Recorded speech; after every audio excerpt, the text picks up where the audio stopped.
million in discounted RJR bonds. In the spring of 1991, RJR Nabisco announced it was retiring most of its junk bonds by redeeming them at face value. The RJR bonds rose 34%, producing a $150 million capital gain for Berkshire Hathaway. Level 3 Communications. In 2002, Buffett bought up large bundles of other high-yield corporate bonds, increasing his holdings in these securities sixfold to $8.3 billion. Of the total, 65% were in the energy industry and about $7 billion were bought through Berkshire insurance companies. Describing his thinking in the 2002 letter to shareholders, Buffett wrote, "The Berkshire management does not believe the credit risks associated with the issuers of these instruments has correspondingly declined. And this comes from a man who does not take unaccounted for, unpriced, risks." To that point, he added, "Charlie and I detest taking even small risks unless we feel we are being adequately compensated for doing so. About as far as we will go down that path is to occasionally eat cottage cheese a day after the expiration date on the carton." 5. In addition to pricing his risk, he also typically bought the securities at far less than what they were worth, even at distressed prices, and waited until the asset value was realized.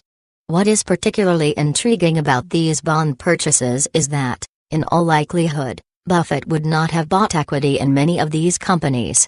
By the end of 2003, however, his high-yield investments paid off to the tune of about $1.3 billion, while net income for the company that year was a total of $8.3 billion. As the high-yield market skyrocketed, some of the bonds were called or sold. Buffett's comment at the time was simply, "Yesterday's weeds are being priced as today's flowers." In July 2002, 3 companies invested a total of $500 million in Broomfield, Colorado-based Level 3 Communications 10-year convertible bonds, with a coupon of 9% and a conversion price of $3.41, to help the company make acquisitions and to enhance the company's capital position. The 3 were Berkshire Hathaway, $100 million, Legg Mason, $100 million, and Longleaf Partners, $300 million. Technology-intensive companies are not Buffett's normal acquisition fare. He candidly admits he does not know of a way to properly value technology companies. This was an expensive deal for Level 3, but it gave them the cash and credibility when they needed it. For his part, Buffett obtained a lucrative 9% investment with an equity position. At the time, Buffett was quoted as saying that investors should expect 7 to 8% returns from the stock market annually, so at 9%, he was ahead of the game. There is another aspect to this story that is typical of Buffett, a strong component of managerial integrity and personal relationships. Level 3 Communications was a spin-off from an Omaha-based construction company. Peter Kiewit Sons, Buffett's friend Walter Scott Jr., is both chairman emeritus of Kiewit and chairman of Level 3. Often called Omaha's first citizen, Scott was the driving force behind the city's zoo, its art museum, the Engineering Institute, and the Nebraska Game and Parks Foundation. Scott and Buffett have close personal and professional connections. Scott sits on Berkshire's board, and the 2 men are only floors away from each other at Kiewit Plaza.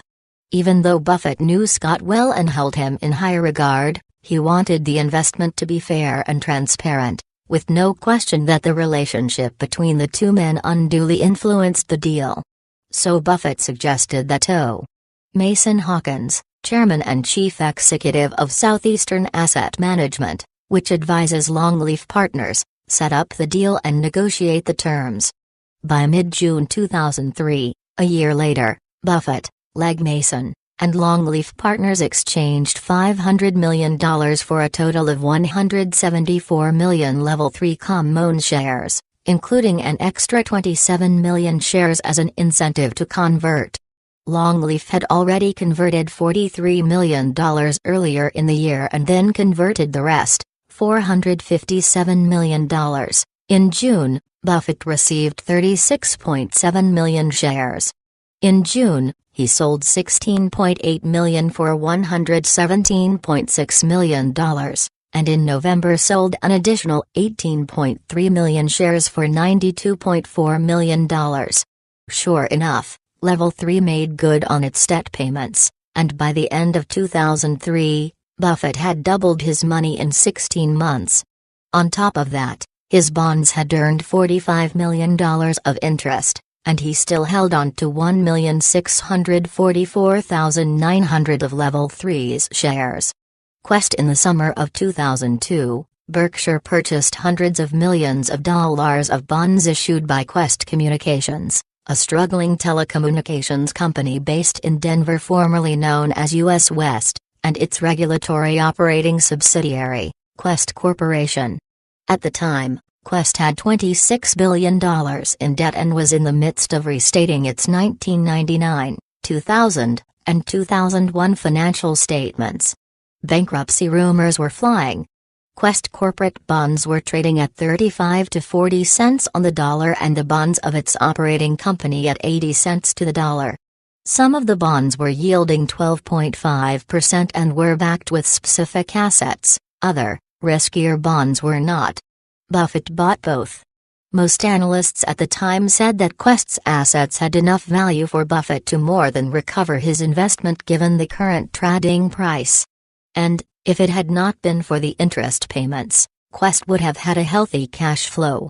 The company's most valuable asset was the 14-state local phone service franchise, but Buffett had faith that with former Ameritech CEO, Dick Notabert, at the helm, the company would solve its problems.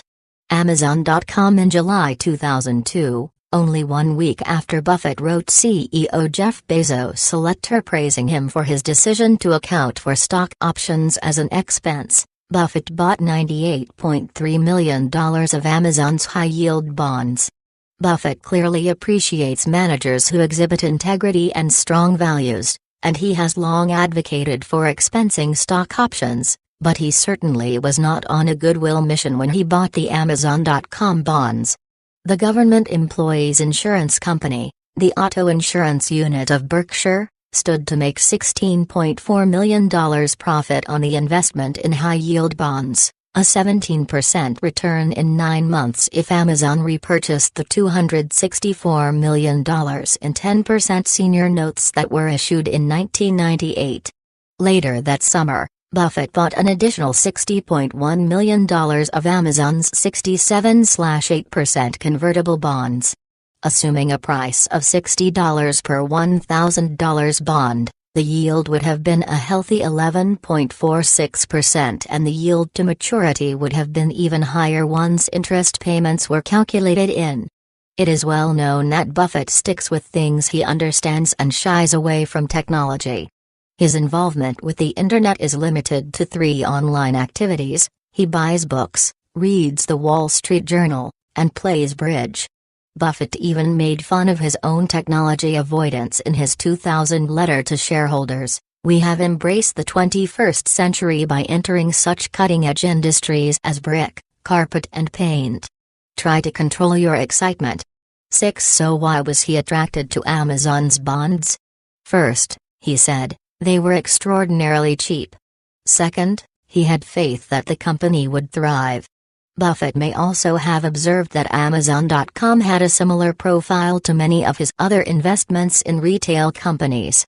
Amazon.com generates its revenue through huge amounts of sales for low prices, and although it has low margins, the company is efficient and profitable. Buffett admires the way Bezos has created a mega brand and the way he has pulled the company through some very difficult times. Arbitrage, in its simplest form, involves purchasing a security in one market and simultaneously selling the same security in another market. The object is to profit from price discrepancies.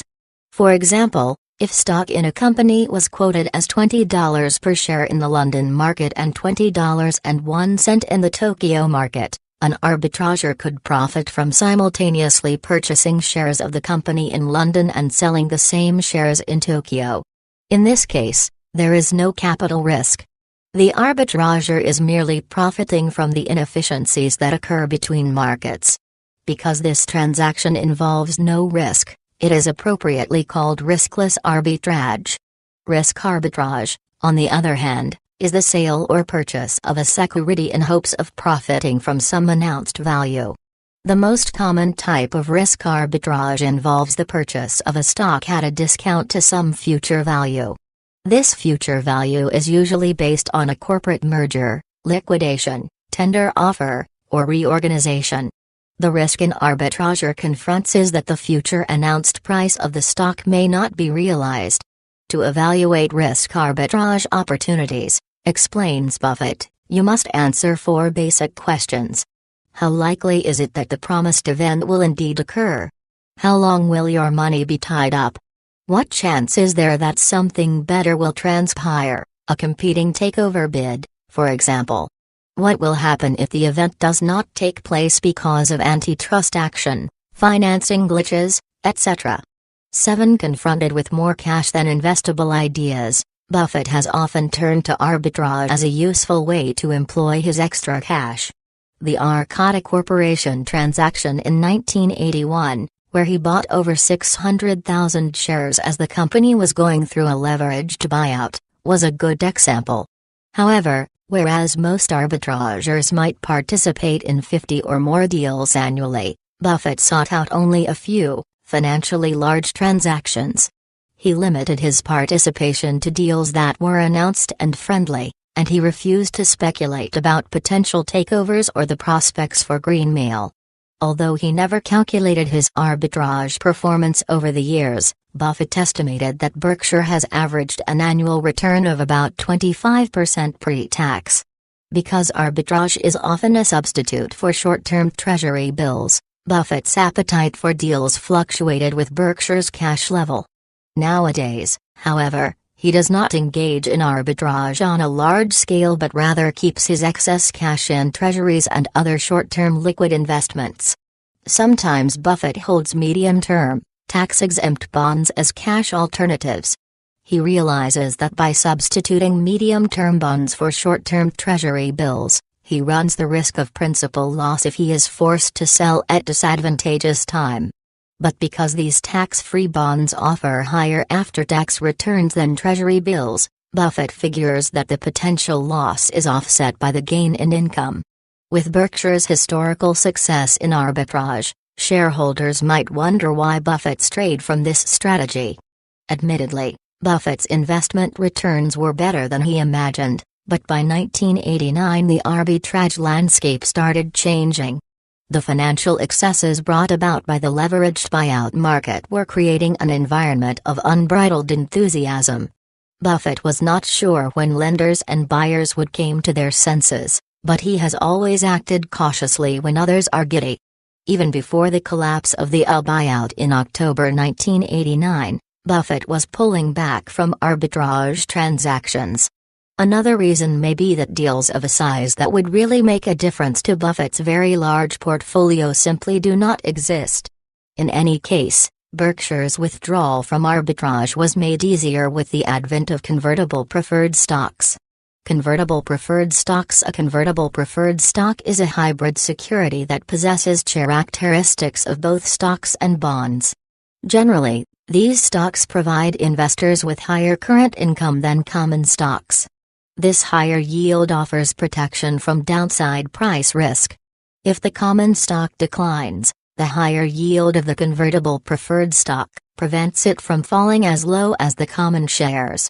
In theory, the convertible stock will fall in price until its current yield approximates the value of a non-convertible bond with a similar yield, credit, and maturity. A convertible preferred stock also provides the investor with the opportunity to participate in the upside potential of the common shares. Since it is convertible into common shares, when the common rises, the convertible stock will rise as well.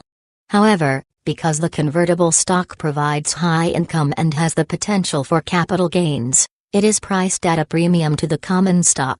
This premium is reflected in the rate at which the preferred is convertible into common shares. Typically, the conversion premium may be 20% to 30%. This means that the common must rise in price 20 to 30% before the convertible stock can be converted into common shares without losing value.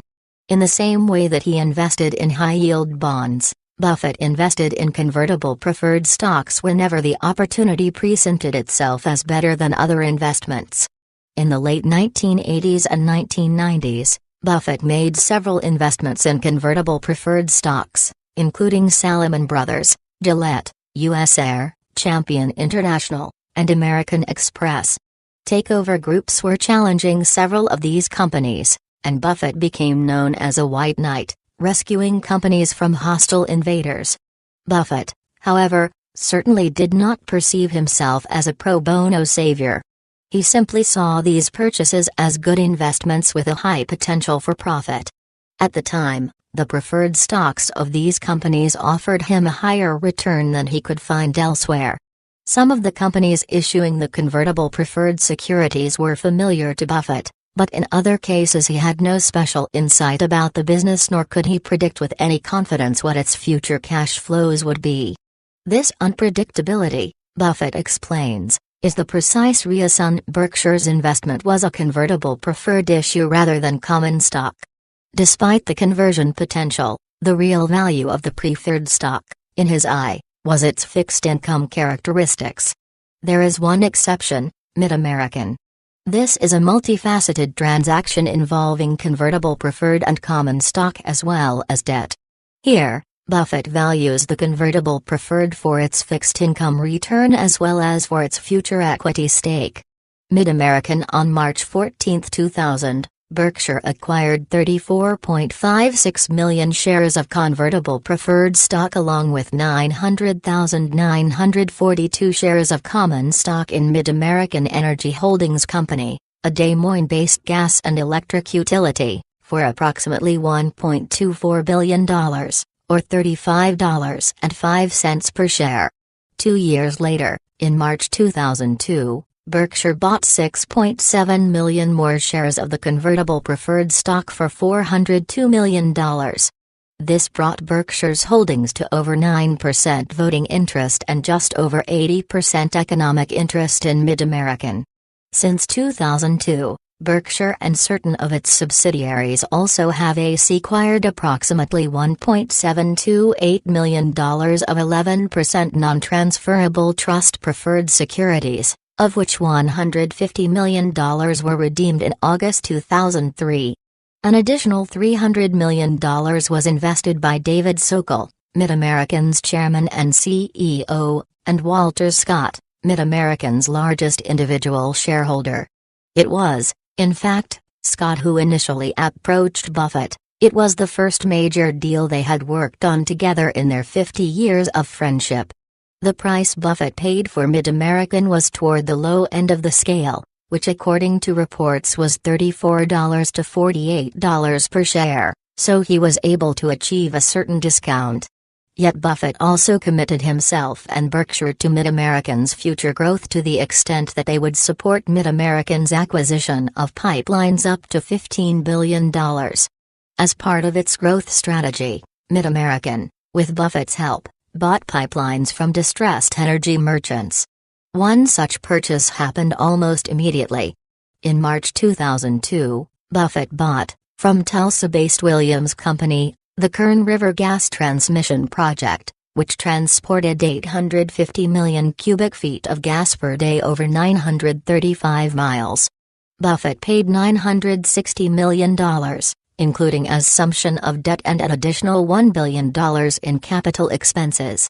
Mid-American also went on to acquire Dynegy's Northern Natural Gas Pipeline later in 2002 for a bargain price of about $900 million, plus the assumption of debt.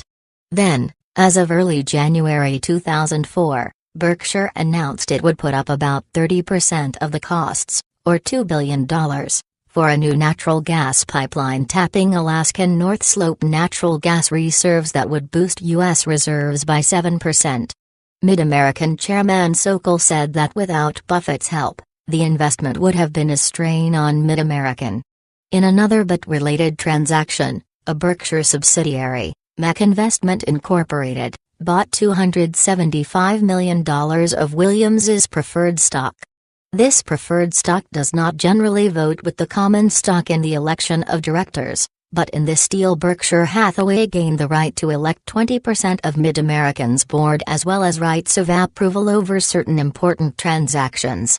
Later that summer, Buffett, along with Lehman Brothers, provided Williams with a one-year $900 million senior loan at over 19%, secured by almost all the oil and gas assets of Barrett Resources, which Williams originally acquired for about $2.8 billion. It was reported that Buffett's loan was part of a $3.4 billion package of cash and credit that Williams, still an investment-grade company, needed to stave off bankruptcy. The terms of the deal were tough and laden with conditions and fees that reportedly could have put the interest rate on the deal at 34%.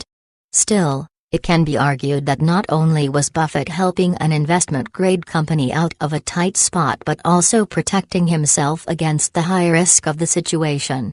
Although MidAmerican was not Buffett's only foray into the then beleaguered energy industry, it definitely was a complex, multifaceted investment. Buffett believed that the company was worth more than its then current value in the market. He knew that the management, including Walter Scott and David Sokol, operated with great credibility, integrity, and intelligence. Finally, the energy industry can be a stable business, and Buffett was hoping it would become even more stable and profitable. In MidAmerican, Buffett bought a fixed income investment with an equity potential. As with all his other investments, he took a characteristic ownership approach and committed himself to the company's growth. He made some money off the Williams fixed income instruments while protecting himself with governance, higher rates, and assets, Barrett Resources. As it turned out, by October 2003, MidAmerican had grown into the third largest distributor of electricity in the United Kingdom and was providing electricity to 689,000 people in Iowa, while the Kern River and Northern Natural Pipelines carried about 7.8% of the natural gas in the United States. In total, the company had about $19 billion of assets and $6 billion in annual revenues from 25 states and several other countries, and was yielding Berkshire Hathaway about $300 million per year. It is important to remember that Buffett thinks of convertible preferred stocks first as fixed income securities and second as vehicles for appreciation. Hence the value of Berkshire's preferred stocks cannot be any less than the value of a similar non-convertible preferred and, because of conversion rights, is probably more. Buffett is widely regarded as the world's greatest value investor, which basically means buying stocks, bonds, and other securities, and whole companies, for a great deal less than their real worth, and waiting until the asset value is realized. So whether it is blue-chip stocks or high-yield corporate debt, Buffett applies his same principles. A value investor goes where the deals are. Although Buffett is usually thought of as a long-term investor in common stocks, he has the capability, stamina, and capital to wade into beleaguered industries and pick out diamonds in the rough. He chooses specific companies with honest, smart managers and cash-generating products. He also chooses the instruments that make the most sense at the time. Usually, he has been right, and when he's not, he admits it. As it turns out, his decision to move strongly into fixed income instruments in 2002 and 2003 was definitely right. In 2002, Berkshire's gross realized gain from fixed income investments was $1 billion. In 2003, that number almost tripled, to $2.7 billion. 10. Managing your portfolio. Up to this point, we have studied Warren Buffett's approach to making investment decisions, which is built on timeless principles codified into 12 tenets. We watched over his shoulder as he applied those principles to buy stocks and bonds, and to acquire companies. And we took the time to understand the insights from others that helped shape his philosophy about investing. But as every investor knows, deciding which stocks to buy is only half the story. The other half is the ongoing process of managing the portfolio and learning how to cope with the emotional roller coaster that inevitably accompanies such decisions. It is no surprise that here, too, the leadership of Warren Buffett will show us the way. Hollywood has given us a visual cliché of what a money manager looks like, talking into two phones at once, frantically taking notes while trying to keep an eye on computer screens that blink and blip at him from all directions, tearing at his hair whenever one of those computer blinks shows a minuscule drop in stock price. Warren Buffett is about as far from that kind of frenzy as anything imaginable. He moves with the calm that comes of great confidence. He has no need to watch a dozen computer screens at once, for the minute-by-minute changes in the market are of no interest to him. Warren Buffett doesn't think in minutes, days, or months, but years. He doesn't need to keep up with hundreds of companies, because his investments are focused in just a select few. This approach, which he calls focus investing, greatly simplifies the task of portfolio management. Status quo, a choice of two. The current state of portfolio management, as practiced by everyone else, appears to be locked into a tug-of-war between two competing strategies: active portfolio management and index investing. Active portfolio managers are constantly at work buying and selling a great number of common stocks. Their job is to try to keep their clients satisfied.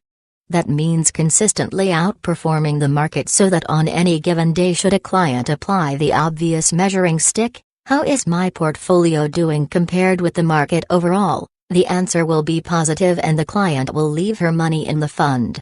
To keep on top, active managers try to predict what will happen with stocks in the coming 6 months and continually churn the portfolio, hoping to take advantage of their predictions. Index investing, on the other hand, is a buy-and-hold passive approach. It involves assembling, and then holding, a broadly diversified portfolio of common stocks deliberately designed to mimic the behavior of a specific benchmark index, such as the Standard & Poor's 500. The simplest and by far the most common way to achieve this is through an indexed mutual fund. Proponents of both approaches have long waged combat to prove which one will ultimately yield the higher investment return. Active portfolio managers argue that, by virtue of their superior stock-picking skills, they can do better than any index. Index strategists, for their part, have recent history on their side. In a study that tracked results in a 20-year period, from 1977 through 1997, the percentage number of equity mutual funds that have been able to beat the Standard & Poor's 500 index dropped dramatically, from 50% in the early years to barely 25% in the final 4 years. And as of November 1998, 90% of actively managed funds were underperforming the market, averaging 14% lower than the S&P 500, which means that only 10% were doing better. To active portfolio management as commonly practiced today stands a very small chance of outperforming the index. For one thing, it is grounded in a very shaky premise: by today whatever we predict can be sold soon at a profit, regardless of what it is.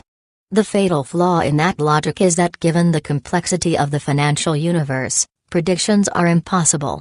Second, this high level of activity comes with transaction costs that diminish the net returns to investors.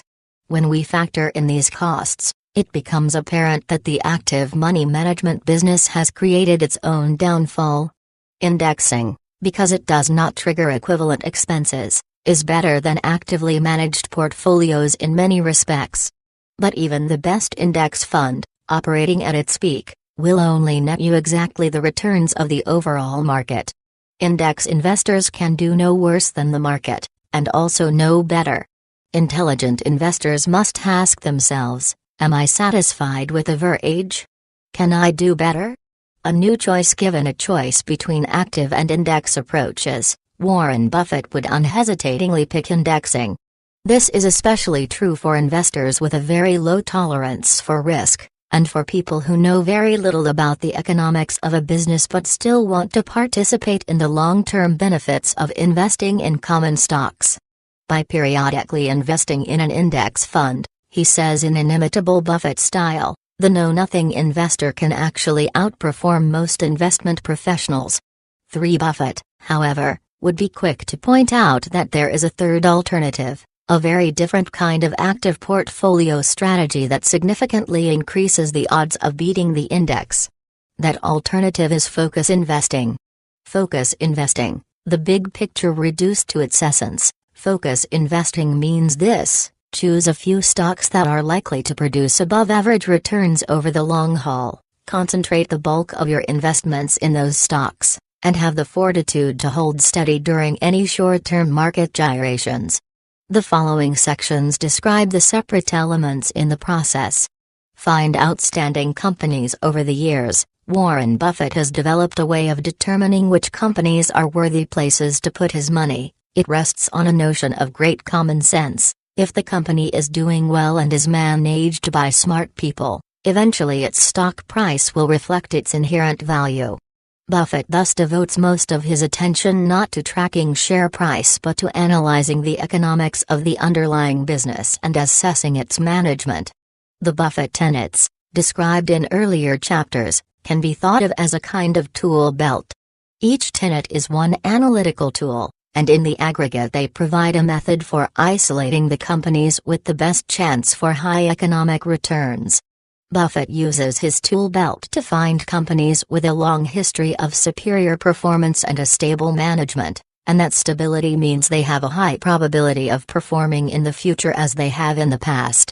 And that is the heart of focus investing, concentrating your investments in companies with the highest probability of above-average performance. Less is more. Remember Buffett's advice to a know-nothing investor? To stay with index funds?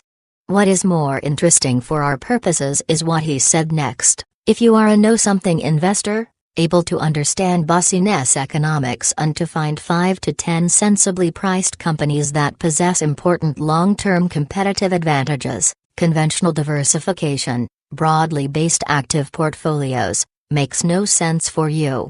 For what's wrong with conventional diversification? For one thing, it greatly increases the chances that you will buy something you don't know enough about.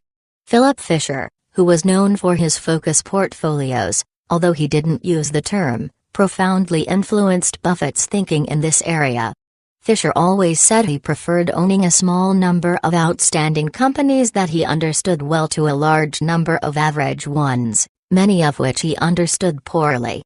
Know-something investors, applying the Buffett tenets, would do better to focus their attention on just a few companies. How many is a few? Even the high priests of modern finance have discovered that, on average, just 15 stocks gives you 85% diversification. 5 For the average investor, a legitimate case can be made for 10 to 20. Focus investing falls apart if it is applied to a large portfolio with dozens of stocks. Put big bets on high probability events. Phil Fisher's influence on Buffett can also be seen in another way, his belief that the only reasonable course when you encounter a strong opportunity is to make a large investment. Warren Buffett echoes that thinking. With each investment you make, you should have the courage and the conviction to place at least 10% of your net worth in that stock. 6 You can see why Buffett says the ideal portfolio should contain no more than 10 stocks, if each is to receive 10%. Yet focus investing is not a simple matter of finding 10 good stocks and dividing your investment pool equally among them. Even though all the stocks in a focus portfolio are high probability events, some will inevitably be higher than others, and they should be allocated a greater proportion of the investment. Blackjack players understand this intuitively. When the odds are strongly in your favor, put down a big bet. Think back for a moment to Buffett's decision to buy American Express for the limited partnership, described in Chapter 1. When threat of scandal caused the company's share price to drop by almost half, Buffett invested a whopping 40% of the partnership's assets in this one company. He was convinced that, despite the controversy, the company was solid and eventually the stock price would return to its proper level. In the meantime, he recognized a terrific opportunity. But was it worth almost half of his total assets? It was a big bet that paid off handsomely, 2 years later, he sold the much-appreciated shares for a profit of $20 million. Be patient. Focus investing is the antithesis of a broadly diversified high-turnover approach.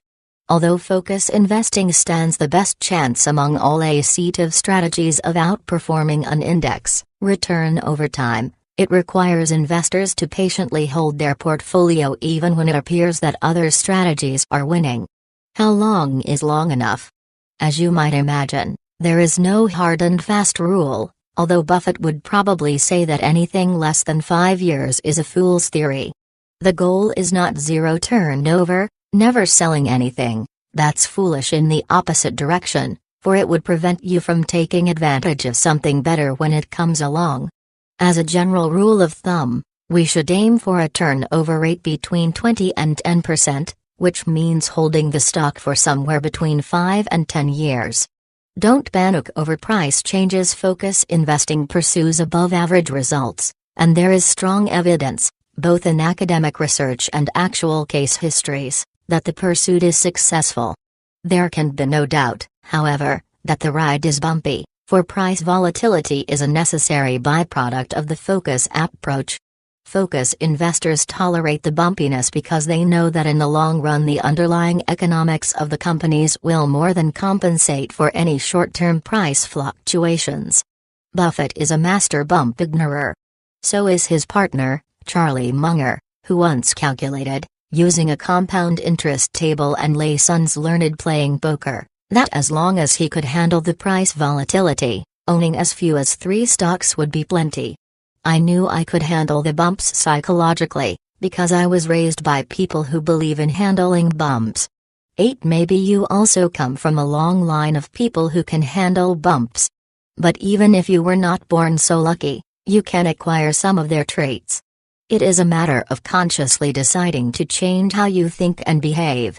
Acquiring new habits and thought patterns does not happen overnight, but gradually teaching yourself not to panic and act rashly in response to the vagaries of the market is doable, and necessary. Buffett and modern portfolio theory. Warren Buffett's faith in the fundamental ideas of focus investing puts him at odds with many other financial gurus, and also with a package of concepts that is collectively known as modern portfolio theory. Because this is a book about Buffett's thinking, and because Buffett himself does not subscribe to this theory, we will not spend much time describing it. But as you continue to learn about investing, you will hear about this theory, and so it is important to cover its basic elements. Then we'll give Buffett a chance to weigh in on each. Modern portfolio theory is a combination of 3 seminal ideas about finance from 3 powerful minds. Harry Markowitz, a graduate student in economics at the University of Chicago, first quantified the relationship between return and risk. Using a mathematical tool called covariance, he measured the combined movement of a group of stocks, and used that to determine the riskiness of an entire portfolio. Markowitz concluded that investment risk is not a function of how much the price of any individual stock changes, but how much a group of stocks changes in the same direction. If they do so, there is a good chance that economic shifts will drive them all down at the same time. The only reasonable protection, he said, was diversification. About 10 years later, another graduate student, Bill Sharp from the University of California, Los Angeles, developed a mathematical process for measuring volatility that simplified Markowitz's approach. He called it the capital asset pricing model. So in the space of 1 decade, 2 academicians had defined 2 important elements of what we would later came to call modern portfolio theory. Markowitz with his idea that the proper reward-risk balance depends on diversification, and Sharp with his definition of risk. A third piece, the efficient market theory, EMT, came from a young assistant professor of finance at the University of Chicago, Eugene Fama. Fama began studying the changes in stock prices in the early 1960s. An intense reader, he absorbed all the written work on stock market behavior then available and concluded that stock prices are not predictable because the market is too efficient. In an efficient market, as information becomes available, A great many smart people aggressively apply that information in a way that causes prices to adjust instantaneously, before anyone can profit. At any given moment, stock prices reflect all available information. Predictions about the future therefore have no place in an efficient market, because the share prices adjust too quickly. Buffett's view of risk in modern portfolio theory: the volatility of the share price defines risk. But throughout his career, Buffett has always perceived a drop in share prices as an opportunity to make money. In his mind, then, a dip in price actually reduces risk. He points out, for owners of a business, and that's the way we think of shareholders, the academic's definition of risk is far off the mark, so much so that it produces absurdities. 9. Buffett has a different definition of risk: the possibility of harm. And that is a factor of the intrinsic value of the business, not the price behavior of the stock. Financial harm comes from misjudging the future profits of the business, plus the uncontrollable, unpredictable effect of taxes and inflation. Furthermore, Buffett sees risk as inextricably linked to an investor's time horizon. If you buy a stock today, he explains, with the intention of selling it tomorrow, then you have entered into a risky transaction. The odds of predicting whether share prices will be up or down in a short period are the same as the odds of predicting the toss of a coin. You will lose half of the time. However, says Buffett, if you extend your time horizon out to several years, always assuming that you have made a sensible purchase, then the odds shift meaningfully in your favor. Buffett's view of diversification: Buffett's view on risk drives his diversification strategy, and here, too, his thinking is the polar opposite of modern portfolio theory. According to that theory, the primary benefit of a broadly diversified portfolio is to mitigate the price volatility of the individual stocks. But if you are unconcerned with price volatility, as Buffett is, then you will also see portfolio diversification in a different light. He knows that many so-called pundits would say the Berkshire strategy is riskier, but he is not swayed. We believe that a policy of portfolio concentration may well decrease risk if it raises, as it should, both the intensity with which an investor thinks about a business and the comfort level he must feel with its economic characteristics before buying into it. 10. By purposely focusing on just a few select companies, you are better able to study them closely and understand their intrinsic value. The more knowledge you have about your company, the less risk you are likely taking. Diversification serves as protection against ignorance, explains Buffett. If you want to make sure that nothing bad happens to you relative to the market, you should own everything. There is nothing wrong with that. It's a perfectly sound approach for somebody who doesn't know how to analyze businesses. 11. Buffett's view of the efficient market theory: Buffett's problem with the EMT rests on a central point: it makes no provision for investors who analyze all the available information, as Buffett urges them to do, which gives them a competitive advantage. Nonetheless, EMT is still religiously taught in business schools, a fact that gives Warren Buffett no end of satisfaction. Naturally, the disservice done students and gullible investment professionals who have swallowed EMT has been an extraordinary service to us and other followers of Graham, Buffett wryly observed. From a selfish standpoint, we should probably endow chairs to ensure the perpetual teaching of EMT. 12. In many ways, modern portfolio theory protects investors who have limited knowledge and understanding on how to value a business. But that protection comes with a price. According to Buffett, modern portfolio theory tells you how to be average. But I think almost anybody can figure out how to do average in the 5th grade. 13. The Super Investors of Buffettville: one of the greatest investment books of all time came out in 1934, during the height of the Great Depression. Security Analysis, by Benjamin Graham and David Dodd, is universally acclaimed a classic, and is still in print after 5 editions and 65 years. It is impossible to overstate its influence on the modern world of investing. 50 years after its original publication, the Columbia Business School sponsored a seminar marking the anniversary of this seminal text. Warren Buffett, One of the school's best-known alumni and the most famous modern-day proponent of Graham's value approach, addressed the gathering. He titled his speech "The Super Investors of Graham and Doddsville," and in its own way, it has become as much a classic as the book it honored. 14 He began by recapping the central argument of modern portfolio theory, that the stock market is efficient, all stocks are priced correctly, and therefore anyone who beats the market year after year is simply lucky. Maybe so, he said, but I know some folks who have done it, and their success can't be explained away as simply random chance. And he proceeded to lay out the evidence. The examples he presented that day were all people who had managed to beat the market consistently over time, not because of luck, but because they followed principles learned from the same source, Ben Graham. They all reside, he said, in the intellectual village of Graham and Doddsville. Nearly 2 decades later, I thought it might be interesting to take an updated look at a few people who exemplify the approach defined by Graham and who also share Buffett's belief in the value of a focused portfolio with a small number of stocks. I think of them as the super investors of Buffettville: Charlie Munger, Bill Ruane, Lou Simpson, and of course Buffett. From their performance records, there is much we can learn. Charlie Munger. Although Berkshire Hathaway's investment performance is usually tied to its chairman, we should never forget that Vice Chairman Charlie Munger is an outstanding investor. Shareholders who have attended Berkshire's annual meeting or read Charlie's thoughts in Outstanding Investor Digest realize what a fine intellect he has.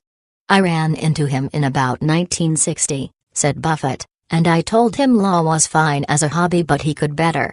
15 As you may recall, Munger at the time had a thriving law practice in Los Angeles, but gradually shifted his energies to a new investment partnership bearing his name.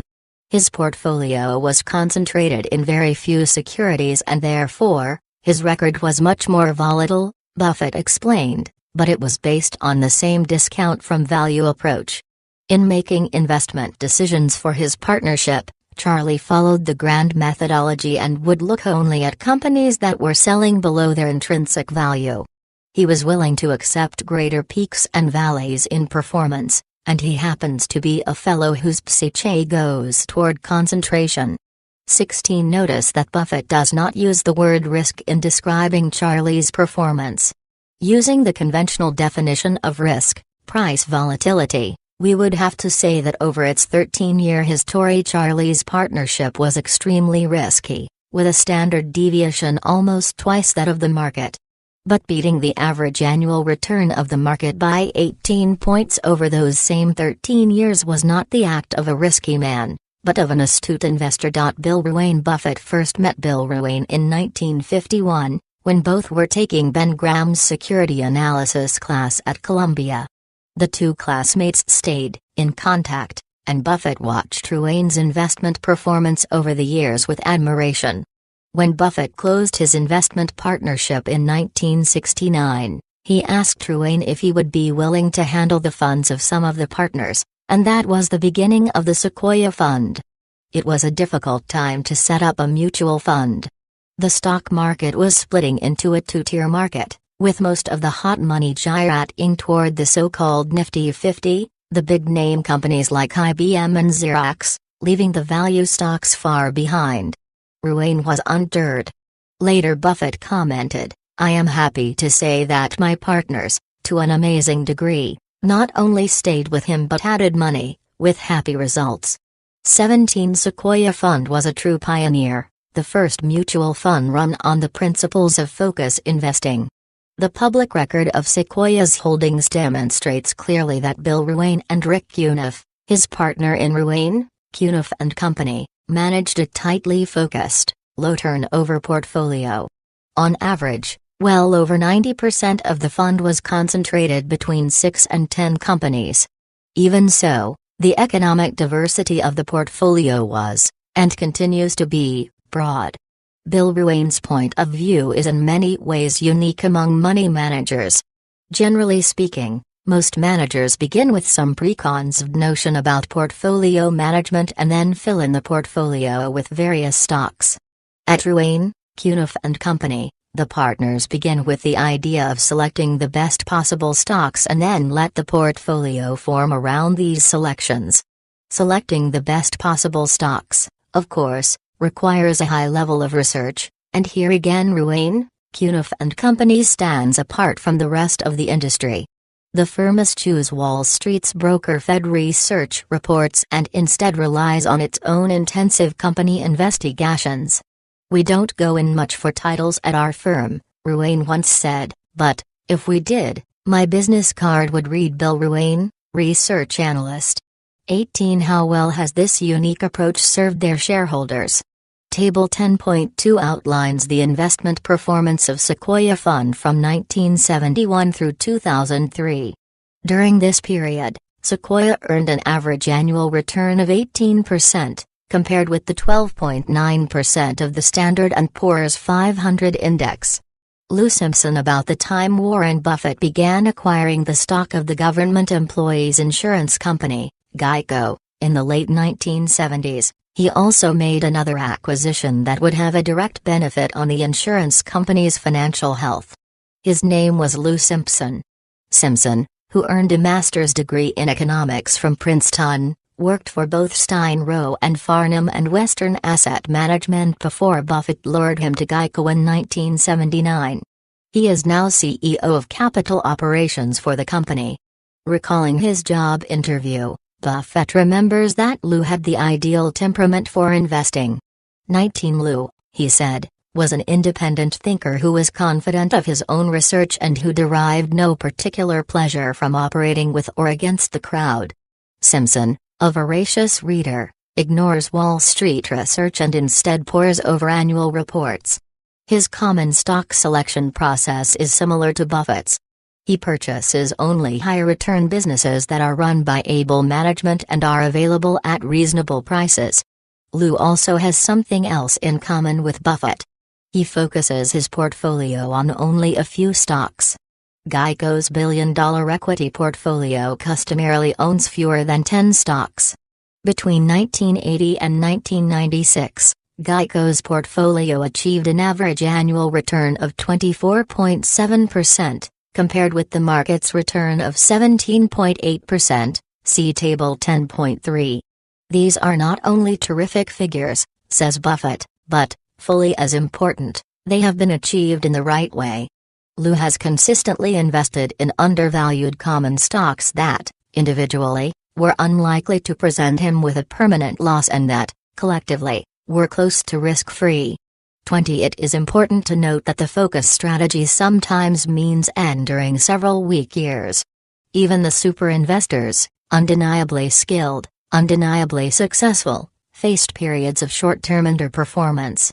A look at Table 10.4 shows that they would have struggled through several difficult periods.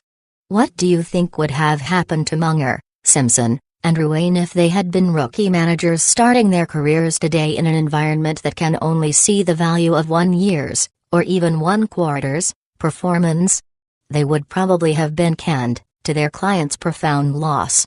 Making changes in your portfolio. Don't be lulled into thinking that just because a focus portfolio lags the stock market on a price basis from time to time, you are excused from the ongoing responsibility of performance scrutiny. Granted, a focus investor should not become a slave to the stock market's whims, but you should always be acutely aware of all economic stirrings of the companies in your portfolio. There will be times when buying something, selling something else, is exactly the right thing to do. The decision to buy, an easy guideline. When Buffett considers adding an investment, he first looks at what he already owns to see whether the new purchase is any better. What Buffett is saying is something very useful to practically any investor, Charlie Munger stresses. For an ordinary individual, the best thing you already have should be your measuring stick. What happens next is one of the most critical but widely overlooked secrets to increasing the value of your portfolio. If the new thing you are considering purchasing is not better than what you already know is available, says Charlie, then it hasn't met your threshold. This screens out 99% of what you see.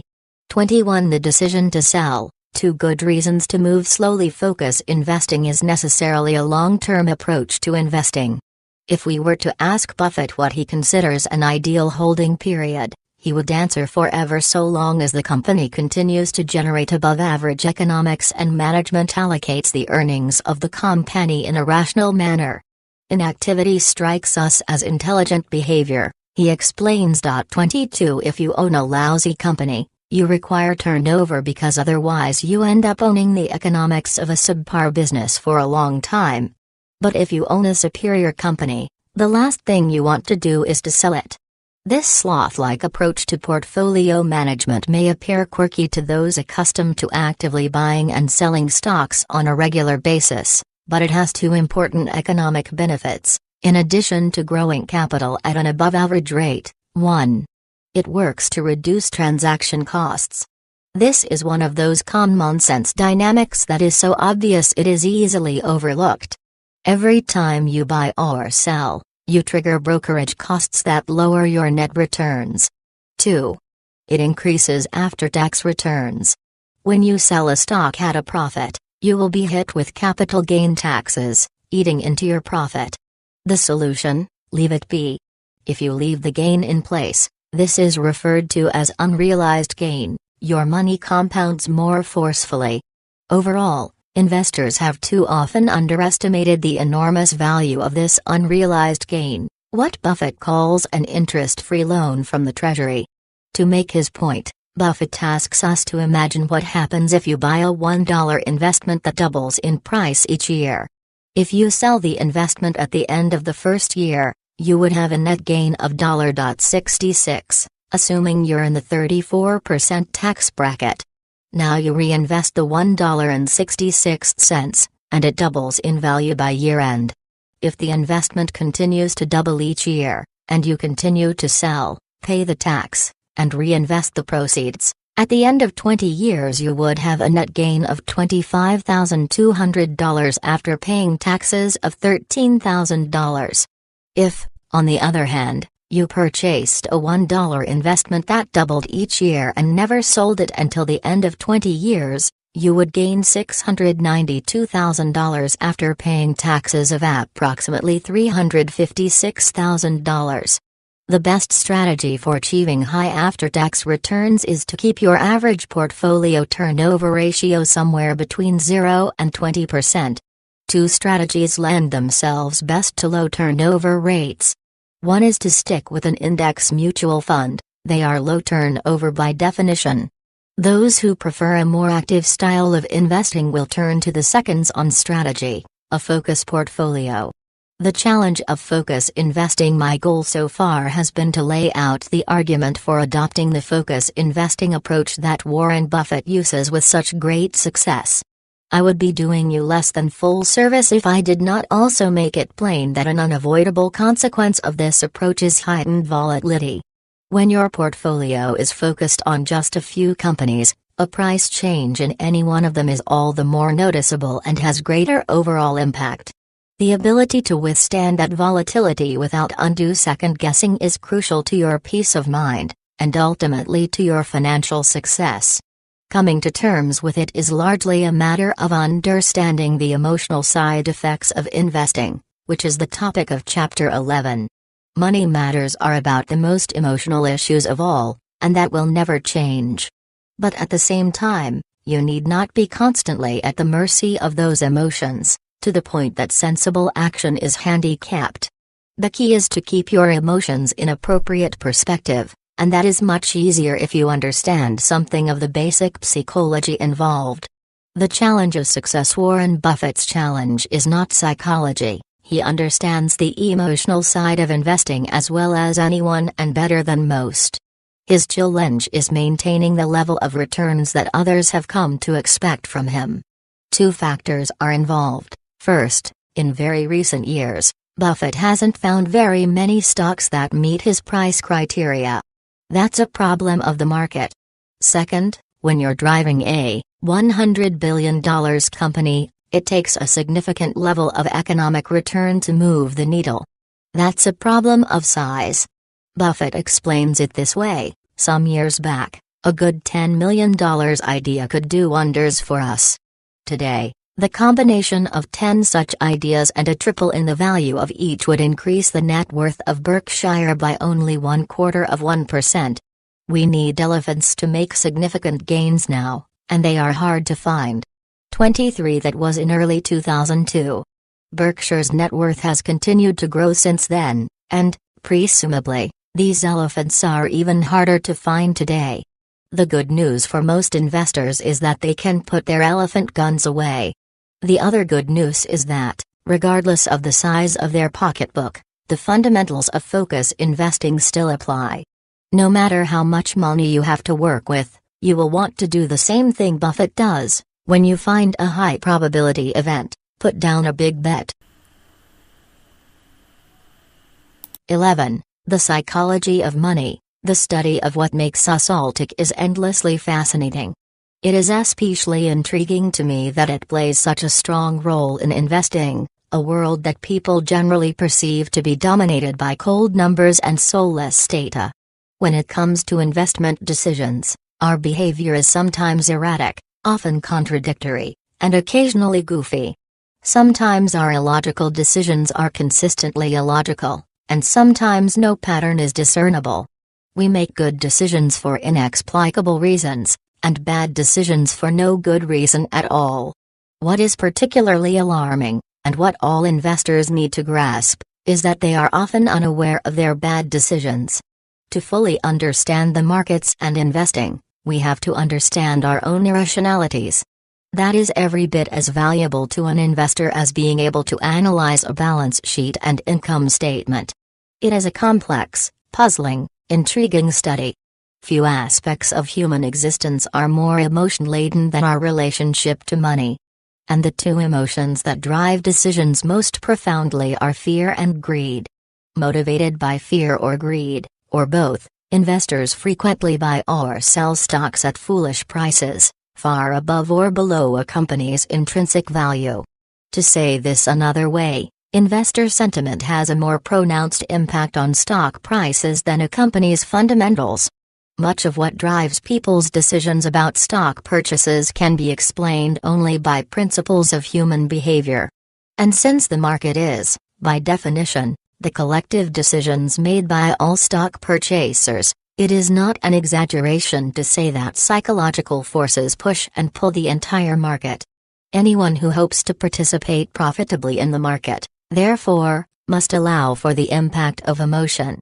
It is a two-sided issue. Keeping your own emotional profile under control as much as possible and being alert for those times when other investors' emotion-driven decisions present you with a golden opportunity. The first step in properly weighting the impact of emotion in investing is understanding it. Fortunately, there is good information at hand. In recent years, psychologists have turned their attention to how established principles of human behavior play out when the dynamic is money. This blending of economics and psychology is known as behavioral finance, and it is just now moving down from the university's ivory towers to become part of the informed conversation among investment professionals, who, if they look over their shoulders, will find the shadow of a smiling Ben Graham. The temperament of a true investor. Ben Graham, as we know, fiercely urged his students to learn the basic difference between an investor and a speculator. The speculator, he said, tries to anticipate and profit from price changes. The investor seeks only to acquire companies at reasonable prices. Then he explained further, the successful investor is often the person who has achieved a certain temperament, calm, patient, rational. Speculators have the opposite temperament, anxious, impatient, irrational. Their worst enemy is not the stock market, but themselves. They may well have superior abilities in mathematics, finance, and accounting, but if they cannot master their emotions, they are ill-suited to profit from the investment process. Graham understood the emotional quicksand of the market as well as any modern psychologist, maybe better. His notion that true investors can be recognized by their temperament as well as by their skills holds as true today as when first expressed. Investors have the following characteristics. True investors are calm. They know that stock prices, influenced by all manner of forces both reasonable and unreasonable, will fall as well as rise, and that includes stocks they own. When that happens, they react with equanimity. They know that as long as the company retains the qualities that attracted them as investors in the first place, the price will come back up. In the meantime, they do not panic. On this point, Buffett is blunt: unless you can watch your stock holdings decline by 50% without becoming panic-stricken, you should not be in the stock market. In fact, he adds, as long as you feel good about the businesses you own, you should welcome lower prices as a way to profitably increase your holdings. At the opposite end of the spectrum, true investors also remain calm in the face of what we might call the mob influence. When one stock or one industry or one mutual fund suddenly lands in the spotlight, the mob rushes in that direction. The trouble is, when everyone is making the same choices because everyone knows it's the thing to do, then no one is in a position to profit. In remarks reported in Fortune at the end of 1999, Buffett talked about the can't miss the party factor that has infected so many bull market investors. To his caution seems to be this: true investors don't worry about missing the party, they worry about coming to the party unprepared. True investors are patient. Instead of being swept along in the enthusiasm of the crowd, true investors wait for the right opportunity. They say no more often than yes.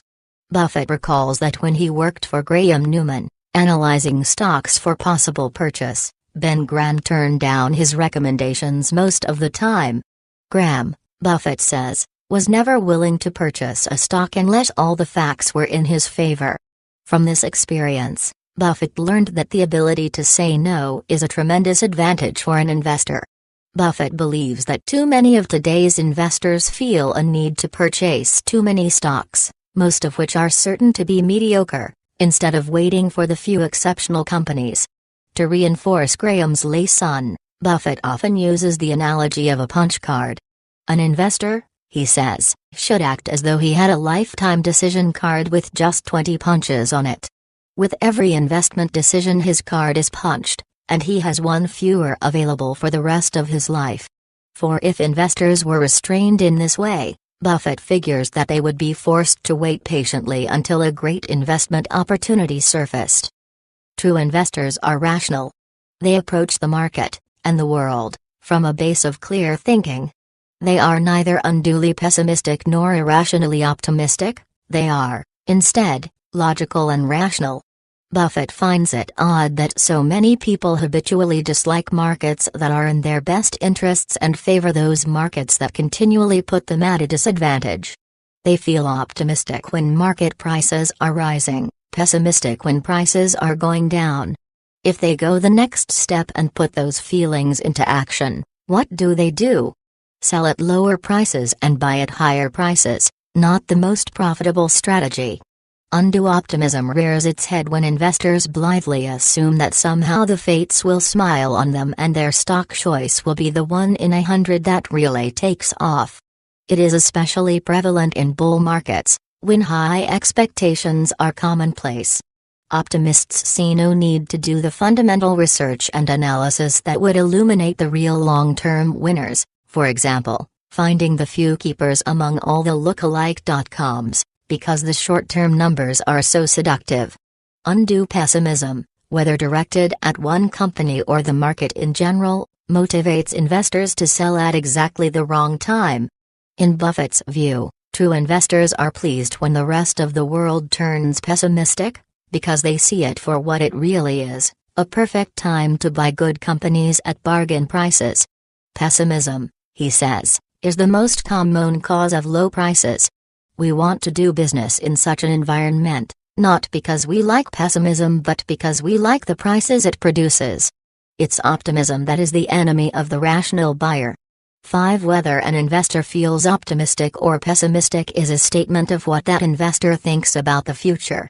Forecasting what is going to happen next is tricky at best, and downright foolish when optimism, or pessimism, is based more on emotion than on research. Buffett, who once remarked that the only value of stock forecasters is to make fortune tellers look good, makes no attempt to anticipate the periods in which the market is likely to go up or down. 6 Instead, he keeps an eye on the general emotional tenor of the overall market, and acts accordingly. We simply attempt, he explains, to be fearful when others are greedy and to be greedy only when others are fearful. 7 Introducing Mr. Market. To show his students how powerfully emotions are tied to stock market fluctuations, and to help them recognize the folly of succumbing to emotion, Graham created an allegorical character he named Mr. Market. Buffett has frequently shared the story of Mr. Market with Berkshire's shareholders. Imagine that you and Mr. Market are partners in a private business. Each day without fail, Mr. Market quotes a price at which he is willing to either buy your interest or sell you his. The business that you both own is fortunate to have stable economic characteristics, but Mr. Market's quotes are anything but. For you see, Mr. Market is emotionally unstable. Some days, he is cheerful and enormously optimistic, and can only see brighter days ahead. On these days, he offers a very high price for shares in your business. At other times, Mr. Market is discouraged and terribly pessimistic, seeing nothing but trouble ahead. He quotes a very low price for your shares in the business. Mr. Market has another endearing characteristic, Graham said: he does not mind being snubbed. If Mr. Market's quotes are ignored, he will be back again tomorrow with a new quote. Graham warned his students that it is Mr. Market's pocketbook, not his wisdom, that is useful.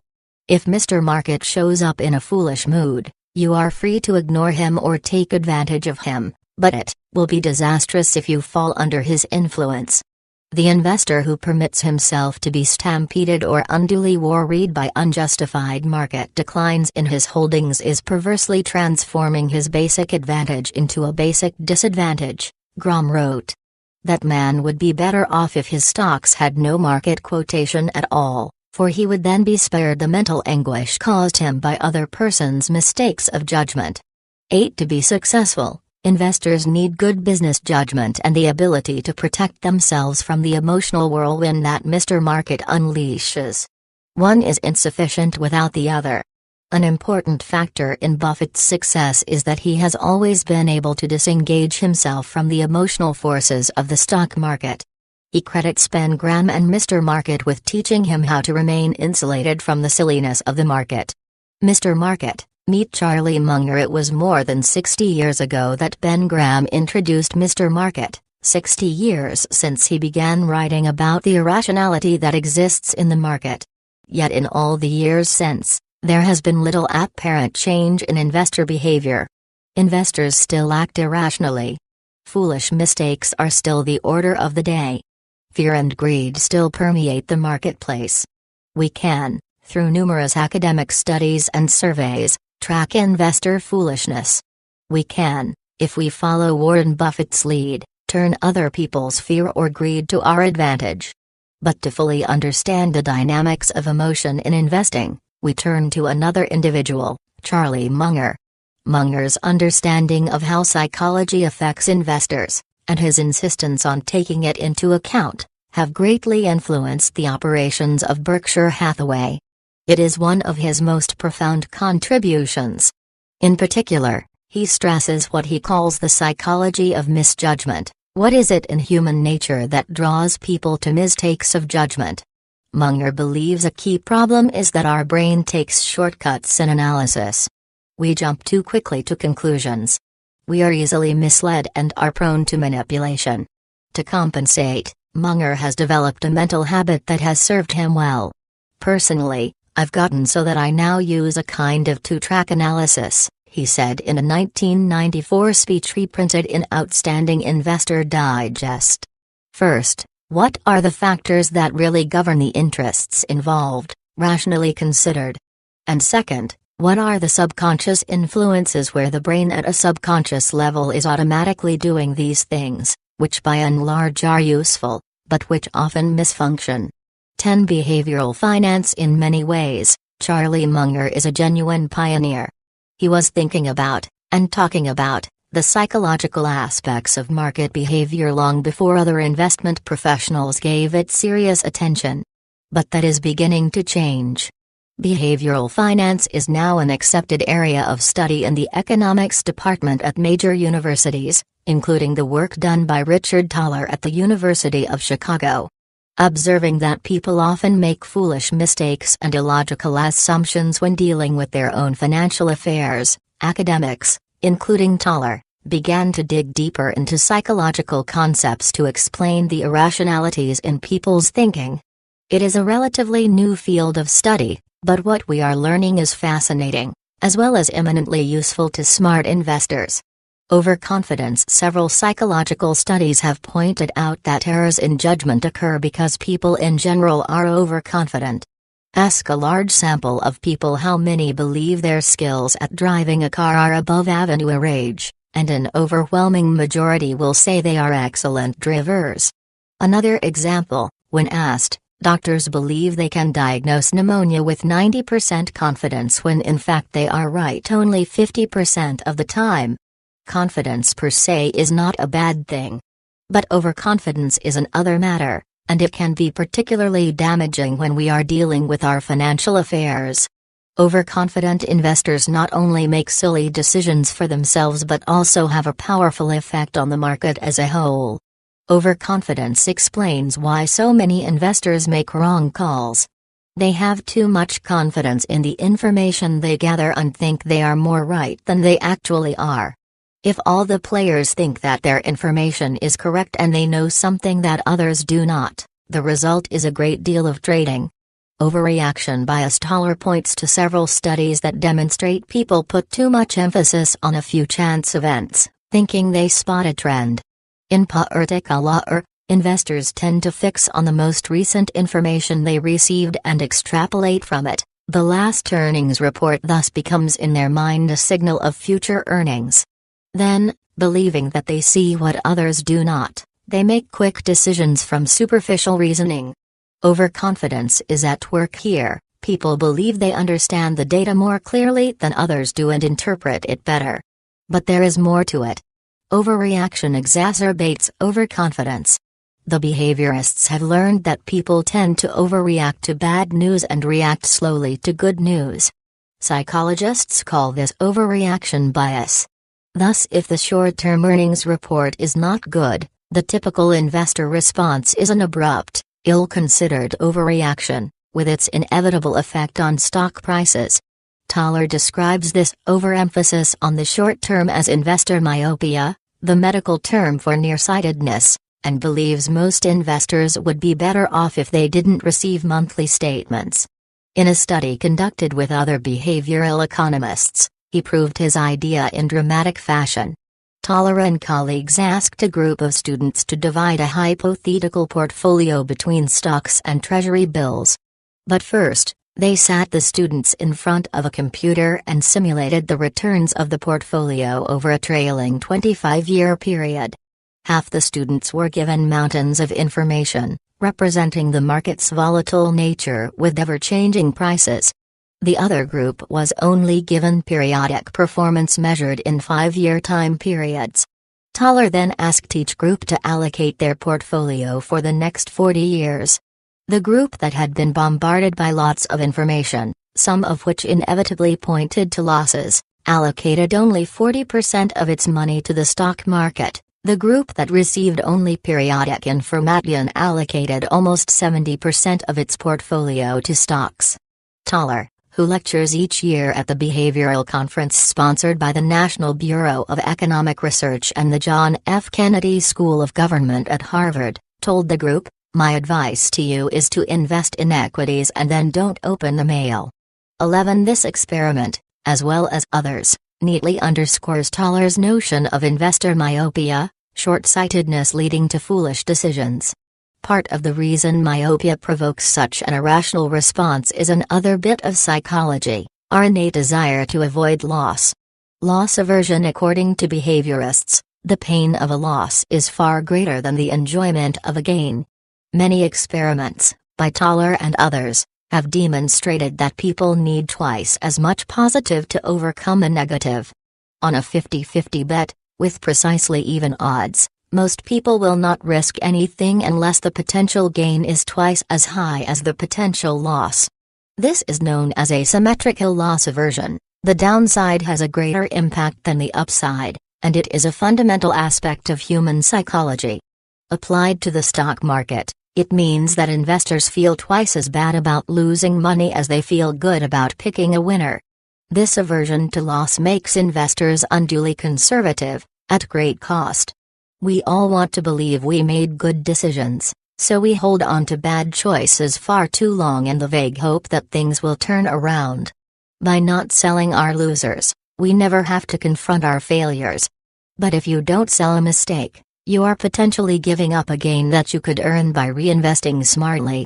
Mental accounting. A final aspect of behavioral finance that deserves our attention is what psychologists have come to call mental accounting. It refers to our habit of shifting our perspective on money as surrounding circumstances change. We tend to mentally put money into different accounts, and that determines how we think about using it. A simple situation will illustrate. Let us imagine that you have just returned home from an evening out with your spouse.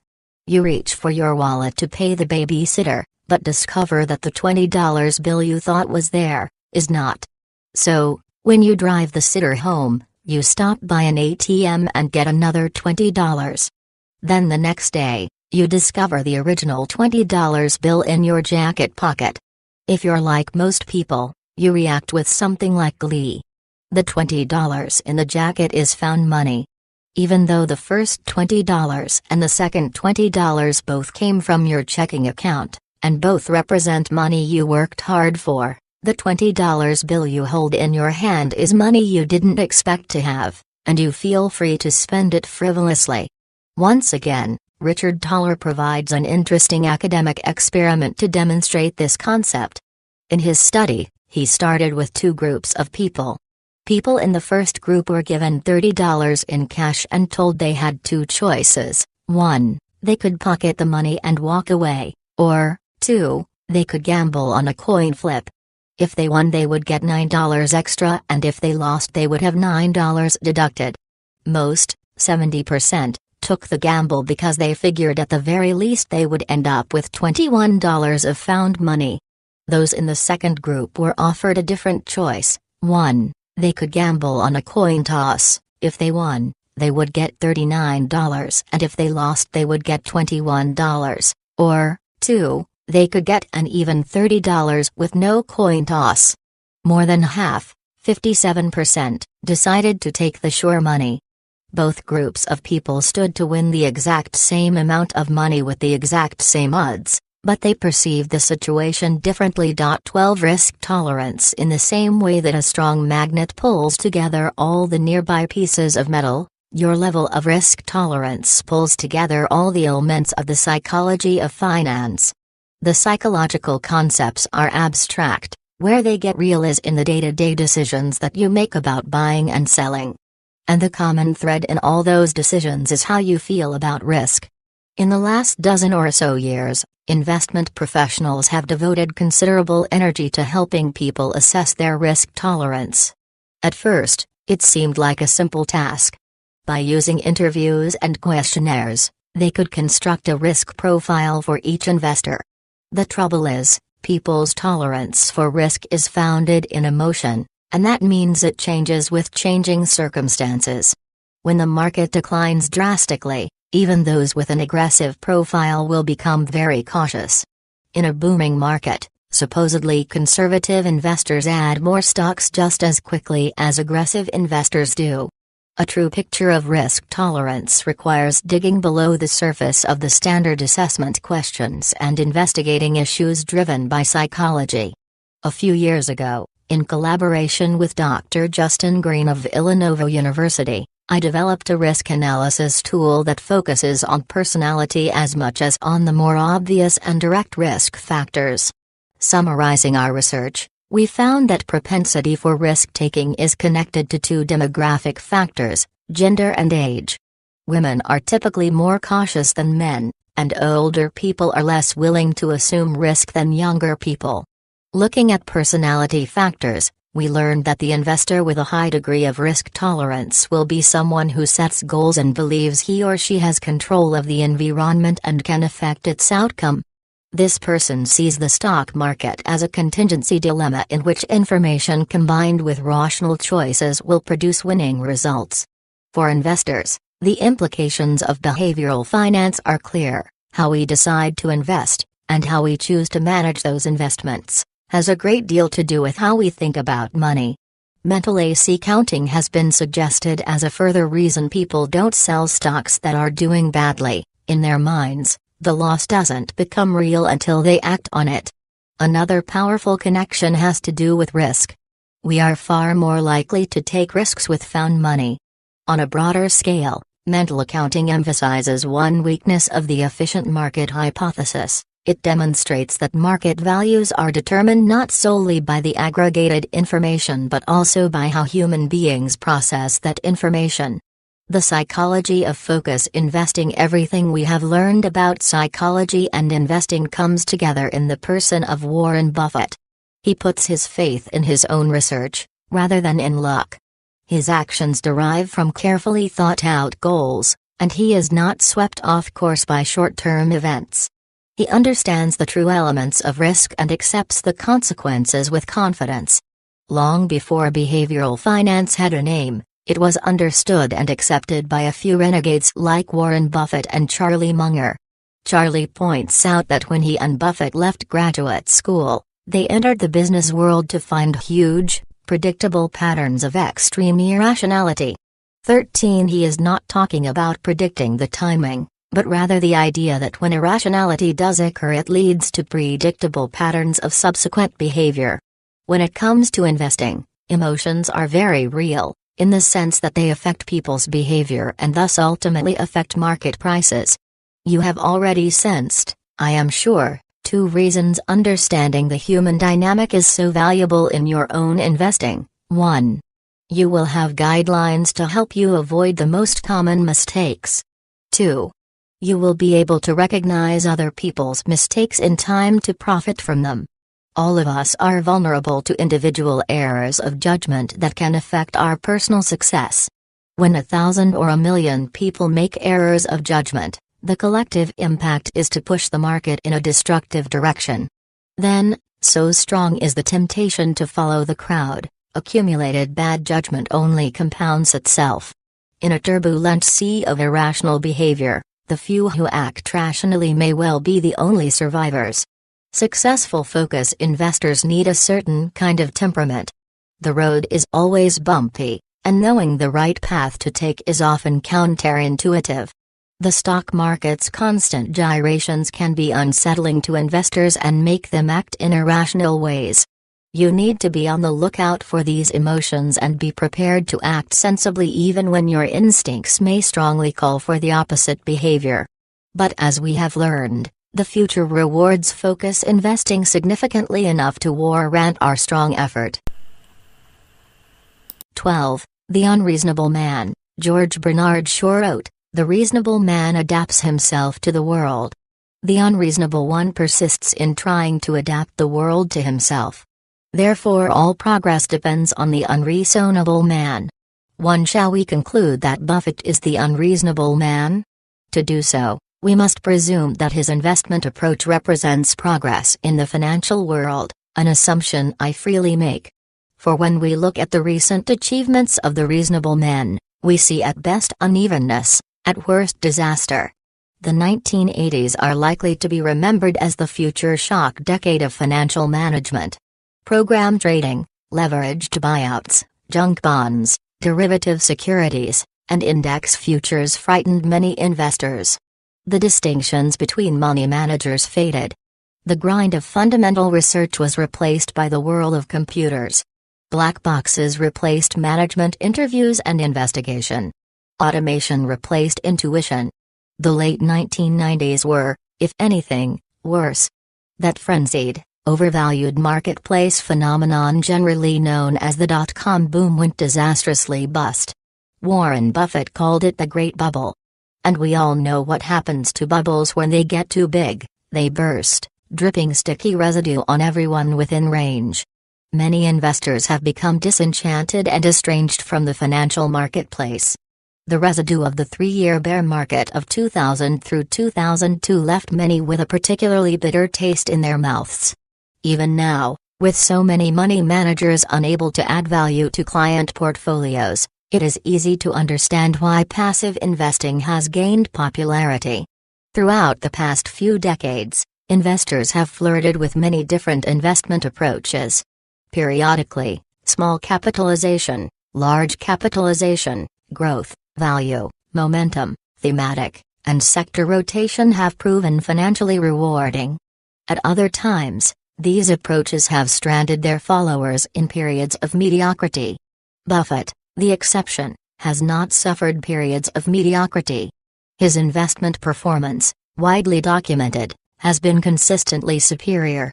As investors and speculators alike have been distracted by esoteric approaches to investing, Buffett has quietly amassed a multi-billion-dollar fortune.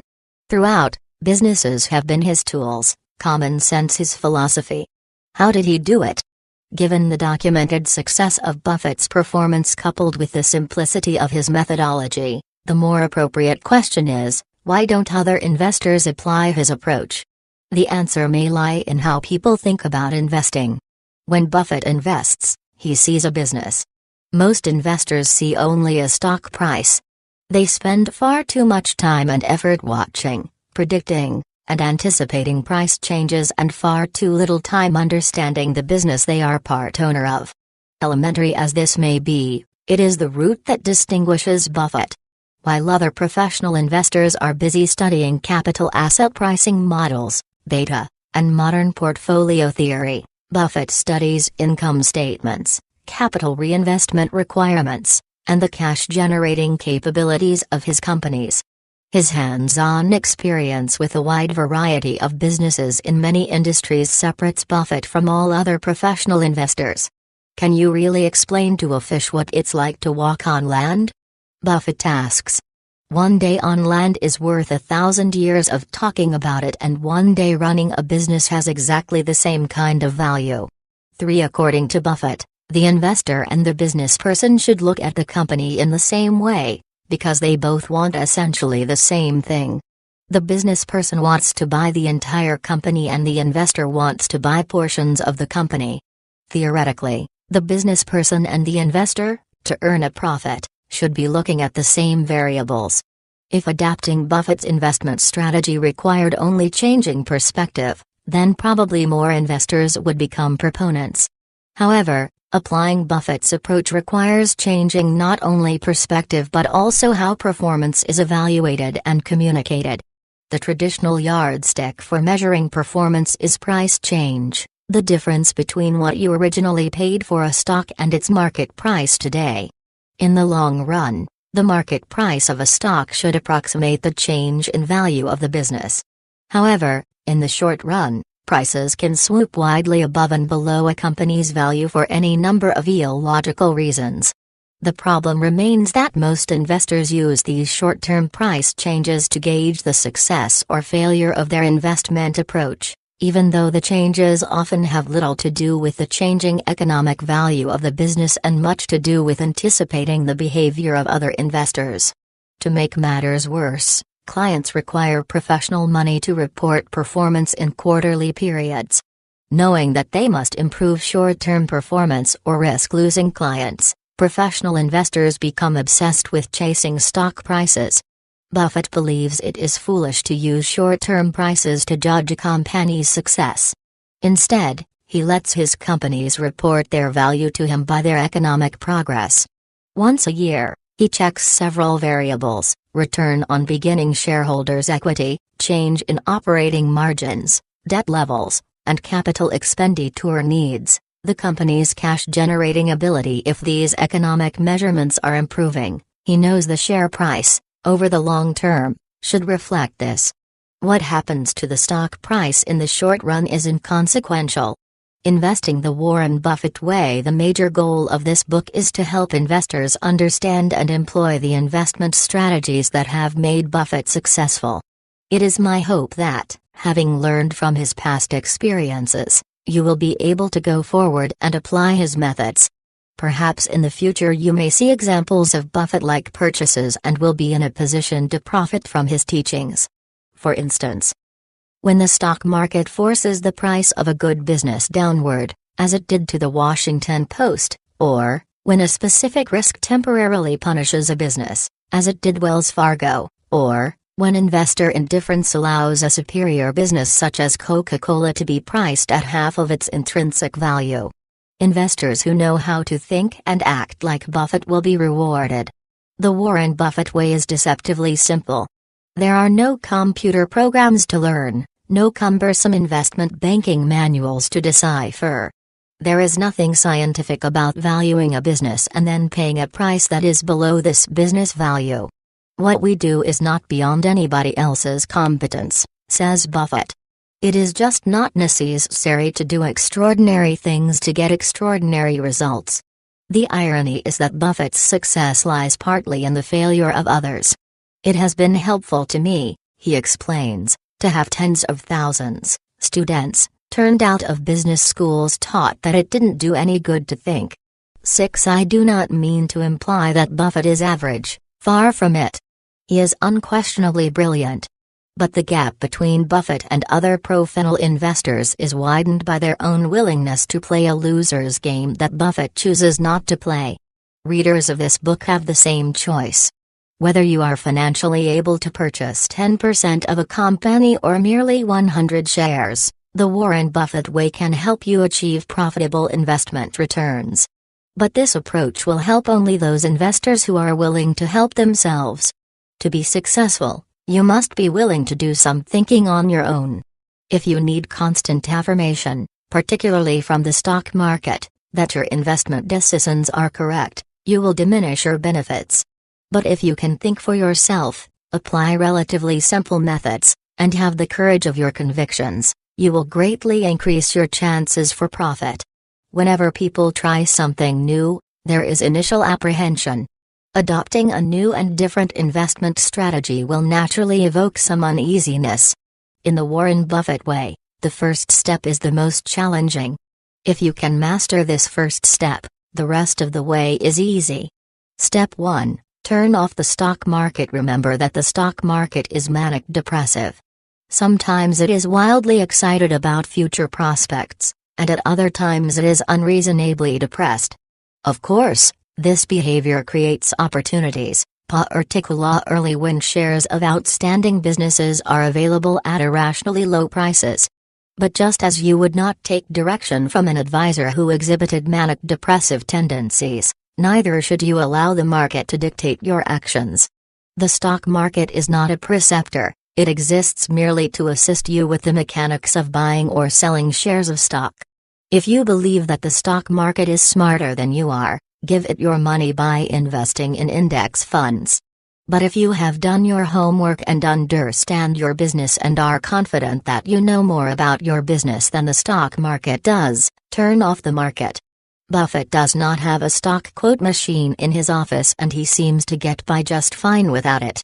If you plan on owning shares in an outstanding business for a number of years, what happens in the market on a day-to-day basis is inconsequential. You do need to check in regularly to see if something has happened that presents you with a nifty opportunity, but you will find that your portfolio weathers nicely even if you do not look constantly at the market. After we buy a stock, we would not be disturbed if markets closed for a year or two, says Buffett. We don't need a daily quote on our 100% position in C's or H.H. Brown to validate our well-being. Why, then, should we need a quote on our 7% interest, today, more than 8%, in Coke? 7. Buffett is telling us that he does not need the market's prices to validate Berkshire's common stock investments. The same holds true for individual investors. You know you have approached Buffett's level when your attention turns to the stock market and the only question on your mind is, has anybody done anything foolish lately that will give me an opportunity to buy a good business at a great price? Step 2. Don't worry about the economy just as people spend fruitless hours worrying about the stock market. So, 2. Do they worry needlessly about the economy? If you find yourself discussing and debating whether the economy is poised for growth or tilting toward a recession, whether interest rates are moving up or down, or whether there is inflation or disinflation, stop. Give yourself a break. Often investors begin with an economic assumption and then go about selecting stocks that fit neatly within this grand design. Buffett considers this thinking to be foolish. First, no one has economic predictive powers any more than they have stock market predictive powers. Second, if you select stocks that will benefit by a particular economic environment, you inevitably invite turnover and speculation, as you continuously adjust your portfolio to benefit in the next economic scenario. Buffett prefers to buy a business that has the opportunity to profit in any economy. Macroeconomic forces may affect returns on the margin, but overall, Buffett's businesses are able to profit nicely despite vagaries in the economy. Time is more wisely spent locating and owning a business that can profit in all economic environments than by renting a group of stocks that do well only if a guess about the economy happens to be correct. Step 3. Buy a business, not a stock. Let's pretend that you have to make a very important decision. Tomorrow you will have an opportunity to pick one business to invest in. To make it interesting, let's also pretend that once you have made your decision, you can't change it and, furthermore, you have to hold the investment for 10 years. Ultimately, the wealth generated from this business ownership will support you in your retirement. Now, what are you going to think about? Probably many questions will run through your mind, bringing a great deal of confusion. But if Buffett were given the same test, he would begin by methodically measuring the business against his basic tenets, one by one. Is the business simple and understandable, with a consistent operating history and favorable long-term prospects? Is it run by honest and competent managers, who allocate capital rationally, communicate candidly with shareholders, and resist the institutional imperative? Are the company's economics in good shape, with high profit margins, owners' earnings, and increased market value that matches retained earnings? Finally, is it available at a discount to its intrinsic value? Take note, only at this final step does Buffett look at the stock market price. Calculating the value of a business is not mathematically complex. However, problems arise when we wrongly estimate a company's future cash flow. Buffett deals with this problem in two ways. First, he increases his chances of correctly predicting future cash flows by sticking with businesses that are simple and stable in character. Second, he insists on a margin of safety between the company's purchase price and its determined value. This margin of safety helps create a cushion that will protect him, and you, from companies whose future cash flows are changing. Step 4. Manage a portfolio of businesses. Now that you are a business owner as opposed to a renter of stocks, the composition of your portfolio will change. Because you are no longer measuring your success solely by price change or comparing annual price change to a common stock benchmark, you have the liberty to select the best businesses available. There is no law that says you must include every major industry within your portfolio, nor do you have to include 30, 40, or 50 stocks in your portfolio to achieve adequate diversification. Buffett believes that wide diversification is required only when investors do not understand what they are doing. If these know-nothing investors want to own common stocks, they should simply put their money in an index fund. But for the know-something investors, conventional diversification into dozens of stocks makes little sense. Buffett asks you to consider, if the best business you own presents the least financial risk and has the most favorable long-term prospects, why would you put money into your 20th favorite business instead of adding money to the top choice? Now that you are managing a portfolio of businesses, many things begin to change. First, you are less likely to sell your best businesses just because they are returning a profit. Second, you will pick new businesses for purchase with much greater care. You will resist the temptation to purchase a marginal company just because you have cash reserves. If the company does not pass your tenant screen, don't purchase it. Be patient and wait for the right business. It is a wrong to assume that if you're not buying and selling, you're not making progress. In Buffett's mind, it is too difficult to make hundreds of smart decisions in a lifetime. He would rather position his portfolio so he only has to make a few smart decisions. The essence of Warren Buffett. The driving force of Warren Buffett's investment strategy is the rational allocation of capital.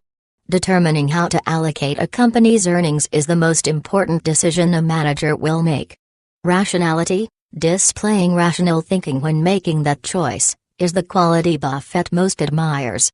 Despite underlying vagaries, a line of reason permeates the financial markets. Buffett's success is the result of locating that line of reason and never deviating from its path.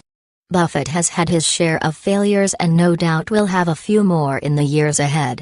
But investment success is not synonymous with infallibility, but it comes about by doing more things right than wrong. The Warren Buffett way is no different. Its success depends as much on eliminating those things you can get wrong, which are many and perplexing, predicting markets, economies, and stock prices, as on getting things right, which are few and simple, valuing a business.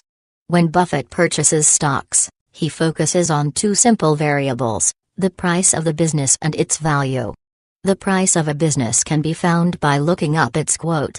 Determining value requires some calculation, but it is not beyond the comprehension of those willing to do some homework.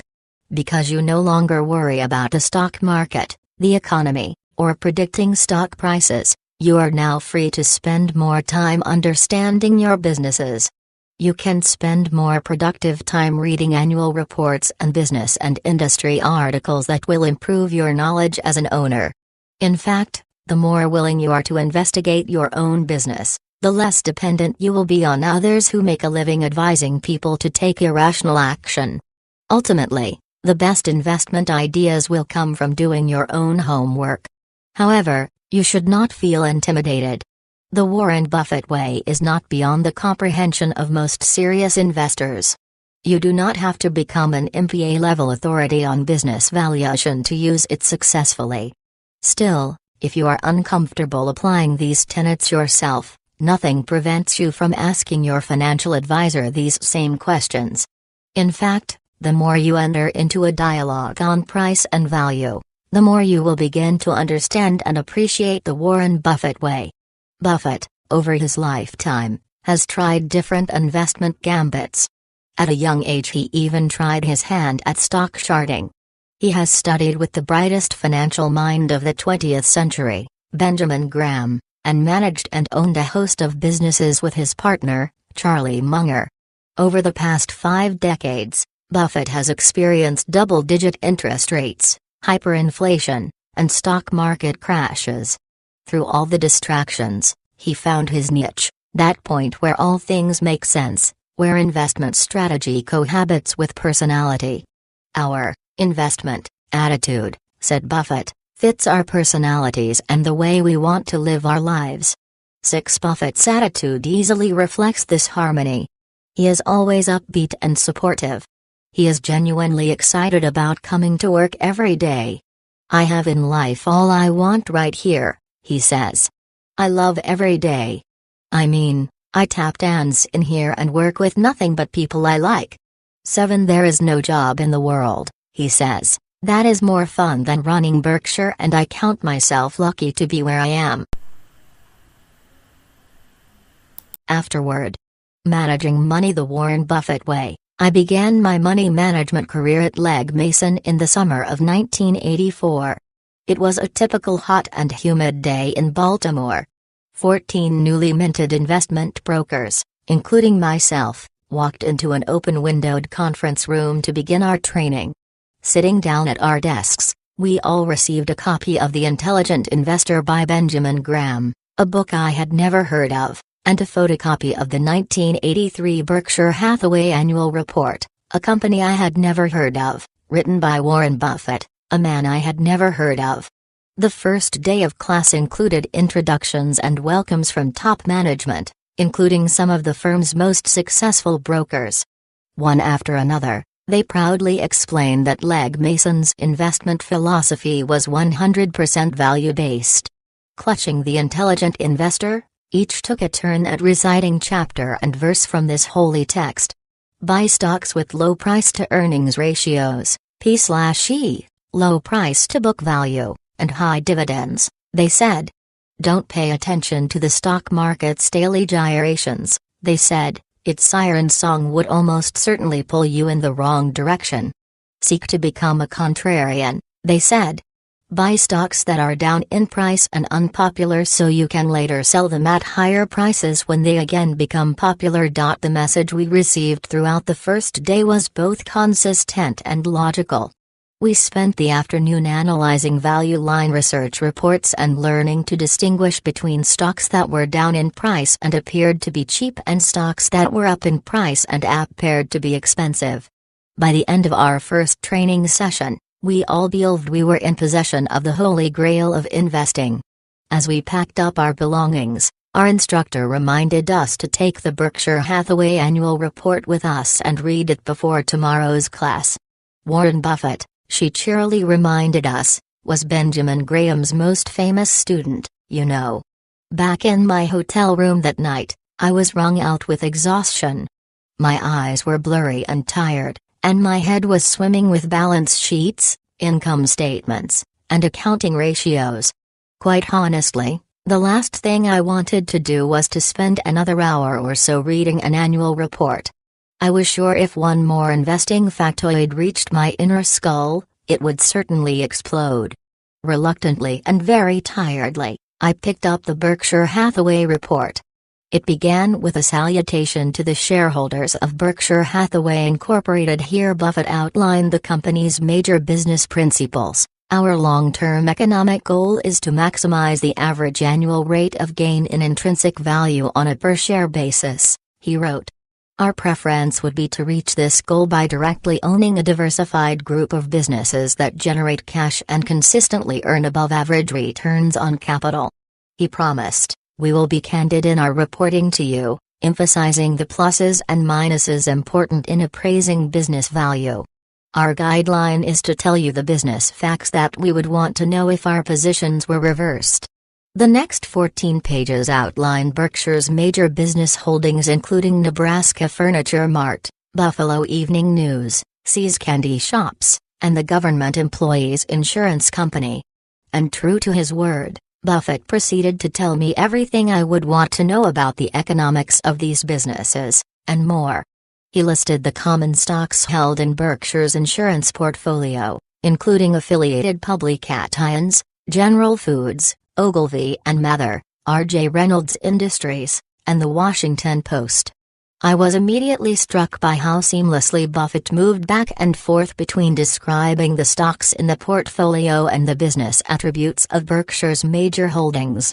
It was as if the analyses of stocks and of businesses were one and the same.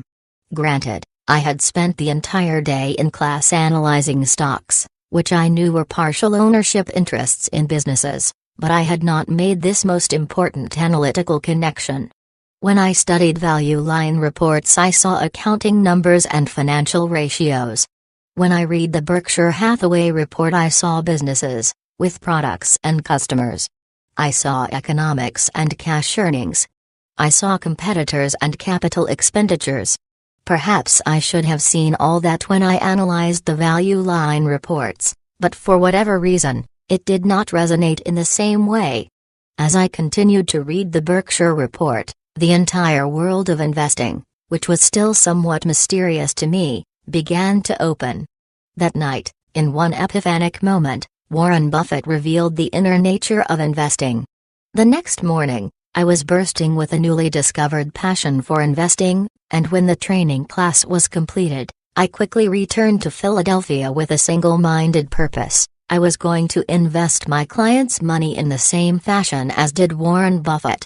I knew I needed to know more, so I started building a file of background information. First, I obtained all the back copies of Berkshire Hathaway annual reports. Then I ordered the annual reports of all the publicly traded companies Buffett had invested with. Then I collected all the magazine and newspaper articles on Warren Buffett I could find. When the file was as complete as I could get it, I dove in. My goal was to first become an expert on Warren Buffett and then share those insights with my clients. Over the ensuing years, I built a respectable investment business. By following Buffett's teachings and stock picks, I achieved for my clients more investment success than failure. Most of my clients intellectually bought into the approach of thinking about stocks as businesses and trying to buy the best businesses at a discount. The few clients who did not stick around left not because the Buffett approach was unsound, but because being contrarian was too much of an emotional challenge. And a few left simply because they did not have enough patience to see the process succeed. They were impatient for activity, and the constant itch to do something, anything, drove them off the track. Looking back, I don't believe I dealt with anyone who openly disagreed with the logic of Buffett's investment approach, yet there were several who could not get the psychology right. All the while, I continued to collect Buffett data. Annual reports, magazine articles, interviews, anything having to do with Warren Buffett and Berkshire Hathaway, I read, analyzed, and filed. I was like a kid following a ballplayer. He was my hero, and each day I tried to swing the bat like Warren. As the years passed, I had a growing and powerful urge to become a full-time portfolio manager. At the time, investment brokers were compensated on their purchases and sales. It was largely a commission-based system. As a broker, I was getting the buy part of the equation right, but Buffett's emphasis on holding stocks for the long term made the sell part of the equation more difficult. Today, most financial service businesses allow investment brokers and financial advisors to manage money for their clients for a fee instead of a commission, if they choose. Eventually I met several portfolio managers who were compensated for performance regardless of whether they did a lot of buying or selling. This arrangement appeared to me to be the perfect environment in which to apply Buffett's teachings. Initially, I gained some portfolio management experience at a local bank trust department in Philadelphia, and along the way obtained the obligatory Chartered Financial Analyst designation. Later, I joined a small investment counseling firm where I managed client portfolios for a fee. Our objective was to help our clients achieve a reasonable rate of return within an acceptable level of risk. Most had already achieved their financial goals, and now they wanted to preserve their wealth. Because of this, many of the portfolios in our firm were balanced between stocks and bonds. It was here that I began to put my thoughts about Buffett down on paper, to share with our clients the wisdom of his investment approach.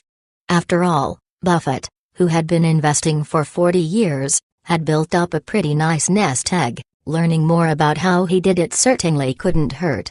These collected writings ultimately became the basis for the Warren Buffett way. The decision to start an equity mutual fund based on the principles described in the Warren Buffett way came from two directions. First, our investment counseling firm needed an instrument to manage those accounts that were not large enough to warrant a separately managed portfolio.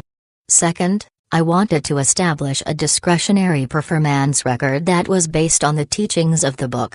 I wanted to demonstrate that what Buffett had taught and what I had written, if followed, would allow an investor to generate market-beating returns. The proof would be in the performance.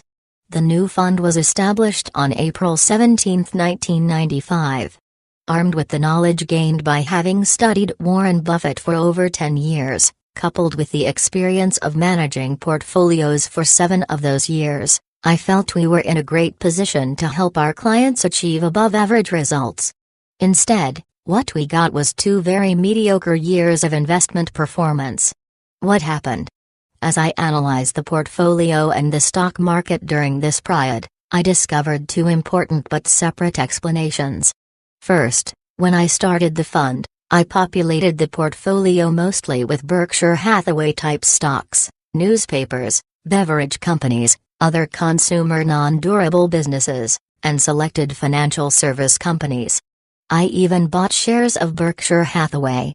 Because my fund was a laboratory example of Buffett's teachings, perhaps it was not surprising that many of the stocks in the portfolio were stocks Buffett himself had purchased. But the difference between Buffett's stocks in the 1980s and those same stocks in 1997 was striking. Many of the companies that had consistently grown owner earnings at a double-digit rate in the 1980s were slowing to a high single-digit rate in the late 1990s. In addition, the stock prices of these companies had steadily risen over the decade, and so the discount to intrinsic value was smaller compared with the earlier period. When the economics of your business slow and the discount to intrinsic value narrows, the future opportunity for outsized investment returns diminishes. If the first factor was lack of high growth level inside the portfolio, the second factor was what happening outside the portfolio. At the same time that the economics of the businesses in the fund were slowing, the economics of certain technology companies, telecommunications, software, and internet service providers, were sharply accelerating. Because these new industries were taking a larger share of the market capitalization of the Standard & Poor's 500 index, the stock market itself was rising at a faster clip. What I soon discovered was that the economics of what I owned in the fund were no match for the newer, more powerful technology-based companies then revving up in the stock market. In 1997, my fund was at the crossroads. If I continued to invest in the traditional Buffett-like stocks, it was likely I would continue to generate just average results. Even Buffett was telling Berkshire Hathaway shareholders they could no longer expect to earn the above-average investment gains the company had achieved in the past. I knew if I continued to own the same stocks Buffett owned in his portfolio at these elevated prices, coupled with moderating economics, I was unlikely to generate above-average investment results for my shareholders. And in that case, what was the purpose? If a mutual fund cannot generate, over time, investment results better than the broad market index, then its shareholders would be better off in an index mutual fund. Standing at the investment crossroads during this period was dramatic. There were questions about whether the fund should continue. There were questions about whether Buffett could compete against the newer industries and still provide above-average results. And there was the meta question of whether the whole philosophy of thinking about stocks as businesses was a relevant approach when analyzing the newer technology-oriented industries. I knew in my heart that the Buffett approach to investing was still valid. I knew without question that this business analytical approach would still provide the opportunity for investors to spot mispricing and thus profit from the market's narrower view. I knew all these things and more. Yet I momentarily hesitated at the shoreline, unable to cross into the new economic landscape. I was fortunate to become friends with Bill Miller when I first began my career at Legg Mason. At the time, Bill was co-managing a value fund with Ernie Keene. Bill periodically spent time with the newer investment brokers, sharing his thoughts about the stock market, about companies, and ideas from the countless books he had read. After I left Legg Mason to become a portfolio manager, Bill and I remained friends. After The Warren Buffett Way was published, we circled back for more intense discussions about investing and the challenges of navigating the economic landscape. In the book, I pointed out that Buffett did not rely solely on low P/E ratios to select stocks. The driving force in value creation was owner earnings and a company's ability to generate above-average returns on capital. Sometimes a stock with a low P/E ratio did generate cash and achieve higher returns on capital and subsequently became a great investment. Other times, a stock with a low P/E ratio consumed cash. Back then Microsoft was a $22 billion business that most value investors thought was significantly overvalued. By the end of 2003, Microsoft had grown to a $295 billion business. The company went up in price over 1,000%, while the S&P 500 index advanced 138% during the same time period. Was Microsoft a value stock in 1993? It certainly looks like it was, yet no value investor would touch it. Is eBay a value stock today? We obviously believe it is, but we will not know for certain for some years to come. But one thing is clear to us: you cannot determine whether eBay is a value stock by looking at its P/E any more than you could determine Microsoft's valuation by looking at its P/E. At the heart of all Bill's investment decisions is the requirement of understanding a company's business model. What are the value creators? How does the company generate cash? What level of cash can a company produce and what rate of growth can it expect to achieve? What is the company's return on capital? If it achieves a return above the cost of capital, the company is creating value. If it achieves a rate of return below the cost of capital, the company is destroying value. In the end, Bill's analysis gives him a sense of what the business is worth, based largely on the discounted present value of the company's future cash earnings. Although Bill's fund owns companies that are different from those in Buffett's Berkshire Hathaway portfolio, no one can deny that they are approaching the investment process in the same way. The only difference is that Bill has decided to take the investment philosophy and apply it to the new economy franchises that are rapidly dominating the global economic landscape. When Bill asked me to join Legg Mason Capital Management and bring my fund along, it was clear to me our philosophical approach was identical. The more important advantage of joining Bill's team was that now I was part of an organization that was dedicated to applying a business valuation approach to investing wherever value creation opportunities appeared. I was no longer limited to looking at just the stocks Buffett had purchased. The entire stock market was now open for analysis. I guess you could say it forced me to expand my circle of competence. One of my earliest thinking errors in managing my fund was the mistaken belief that because Buffett did not own high-tech companies, these businesses must have been inherently unanalyzable. Yes, these newly created businesses possessed more economic risk than many of the companies Buffett owned. The economics of soda pop, razor blades, carpets, paint, candy, and furniture are much easier to predict than the economics of computer software, telecommunications, and the Internet. But difficult to predict is not the same as impossible to analyze. Certainly the economics of a technology company are more variant than those of consumer non-durable businesses. But a thoughtful study of how any business operates should still allow us to determine a range of valuation possibilities. And keeping with the Buffett philosophy, it is not critical that we determine precisely what the value of the company is, only that we are buying the company at a significant price discount, margin of safety, from the range of valuation possibilities. What some Buffettologists miss in their thinking is that the payoff of being right in the analysis of technology companies more than compensates for the risk. All we must do is analyze each stock as a business, determine the value of the business and, to protect against higher economic risk, demand a greater margin of safety in the purchase price. We should not forget that over the years many devotees of Warren Buffett's investment approach have taken his philosophy and applied it to different parts of the stock market. Several prominent investors have bought stocks not found anywhere in Berkshire's portfolio. Others have bought smaller capitalization stocks.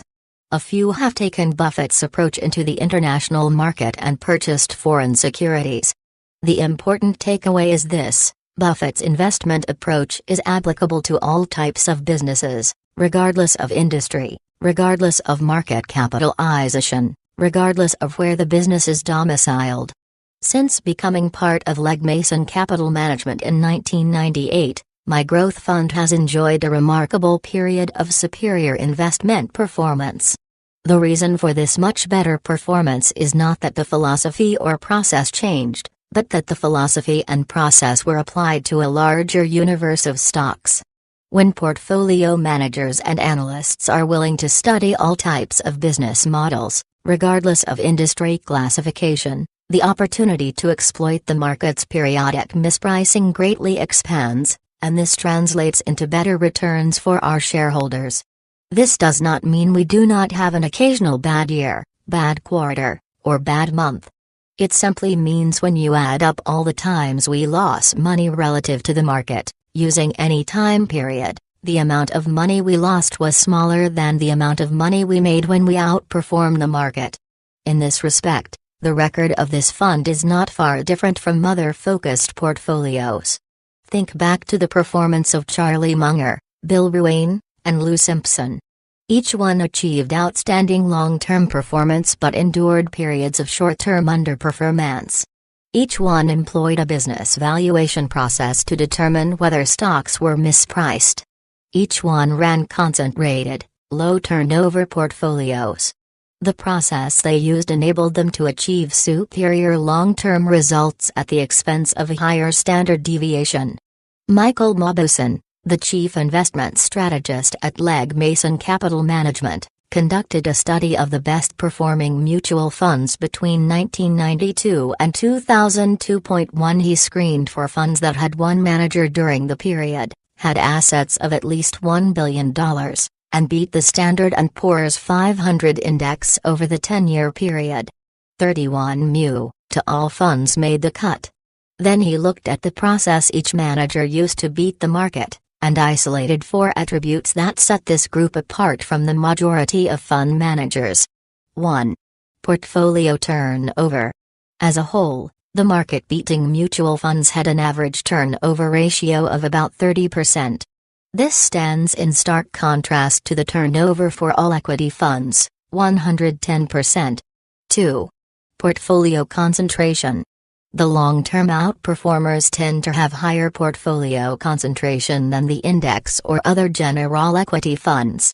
On average, the outperforming mutual funds placed 37% of their assets in their top 10 names. 3. Investment style. The vast majority of the above-market performers espoused an intrinsic value approach to selecting stocks. 4. Geographic location. Only a small fraction of the outperformers hail from the East Coast financial centers, New York or Boston. Most of the high-alpha generators set up shop in cities like Chicago, Salt Lake City, Memphis, Omaha, and Baltimore. Michael suggests that perhaps being away from the frenetic pace of New York and Boston lessens the hyperactivity that permeates so many mutual fund portfolios. A common thread for outperformance, whether it be for the super investors of Graham and Doddsville, the super investors of Buffettville, or those who lead the funds that Michael's research identified, is a portfolio strategy that emphasizes concentrated bets and low turnover, and a stock selection process that emphasizes the discovery of a stock's intrinsic value. Still, with all the evidence on how to generate above-average long results, a vast majority of money managers continue to underperform the stock market. Some believe this is evidence of market efficiency. Perhaps with the intense competition among money managers, stocks are more accurately priced. This may be partly true. We believe the market has become more efficient, and there are fewer opportunities to extract profits from the stock market using simple-minded techniques to determine value. Surely no one still believes the market is going to allow you to pick its pocket simply by calculating a P/E ratio. Analysts who understand the deep-rooted changes unfolding in a business model will likely discover valuation anomalies that appear in the market. Those analysts will have a different view of the duration and magnitude of the company's cash-generating ability compared with the market's view. That the S&P 500 has also beaten other active money managers is not an argument against active money management, said Bill Miller. It is an argument against the methods employed by most active money managers. It has been 20 years since I read my first Berkshire Hathaway annual report. Even now, when I think about Warren Buffett and his philosophy, it fills me with excitement and passion for the world of investing. There is no doubt in my mind that the process is sound and, if consistently applied, will generate above-average long-term results. We have only to observe today's best-in-class money managers to see that they are all using varied forms of Buffett's investment approach. Although companies, industries, markets, and economies will always evolve over time, the value of Buffett's investment philosophy lies in its timelessness. No matter what the condition, investors can apply Buffett's approach to selecting stocks and managing portfolios. When Buffett first started managing money in the 1950s and 1960s, he was thinking about stocks as businesses and managing focused portfolios. When he added the new economic franchises to Berkshire's portfolio in the 1970s and 1980s, He was still thinking about stocks as businesses and managing a focused portfolio.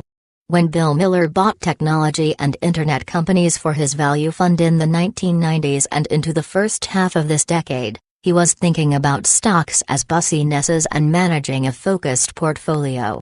Were the companies purchased in the 1950s different from the companies in the 1980s? Yes. Were the companies purchased in the 1960s different from those purchased in 1990s? Of course they were. Businesses change, industries unfold, and the competitiveness of markets allows new economic franchises to be born while others slowly wither.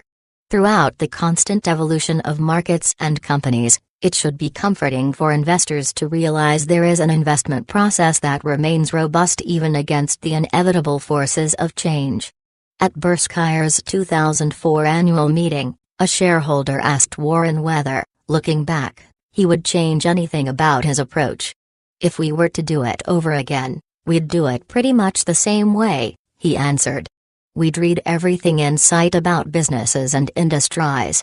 Working with far less capital, our investment universe would be far broader than it is currently. I would continually learn the basic principles of sound investing, which are Ben Graham's, affected in a significant way by Charlie and Phil Fisher in terms of looking at better businesses." He paused for a moment, then added, "There's nothing different, in my view, about analyzing securities today versus 50 years ago. Nor will there be anything different 5, 10, or 20 years from now. Markets change, prices change, economic environments change, industries come and go. And smart investors change their day-to-day behavior to adapt to the changing context. What does not change, however, are the fundamentals. Those who follow Buffett's way will still analyze stocks and companies, according to the same tenets, will maintain a focus portfolio, and will ignore bumps, dips, and bruises. They believe, as I do, that the principles that have guided Warren Buffett's investment decisions for some 60 years are indeed timeless, and provide a foundation of solid investment wisdom on which all of us may build. Thank you. Have a good day.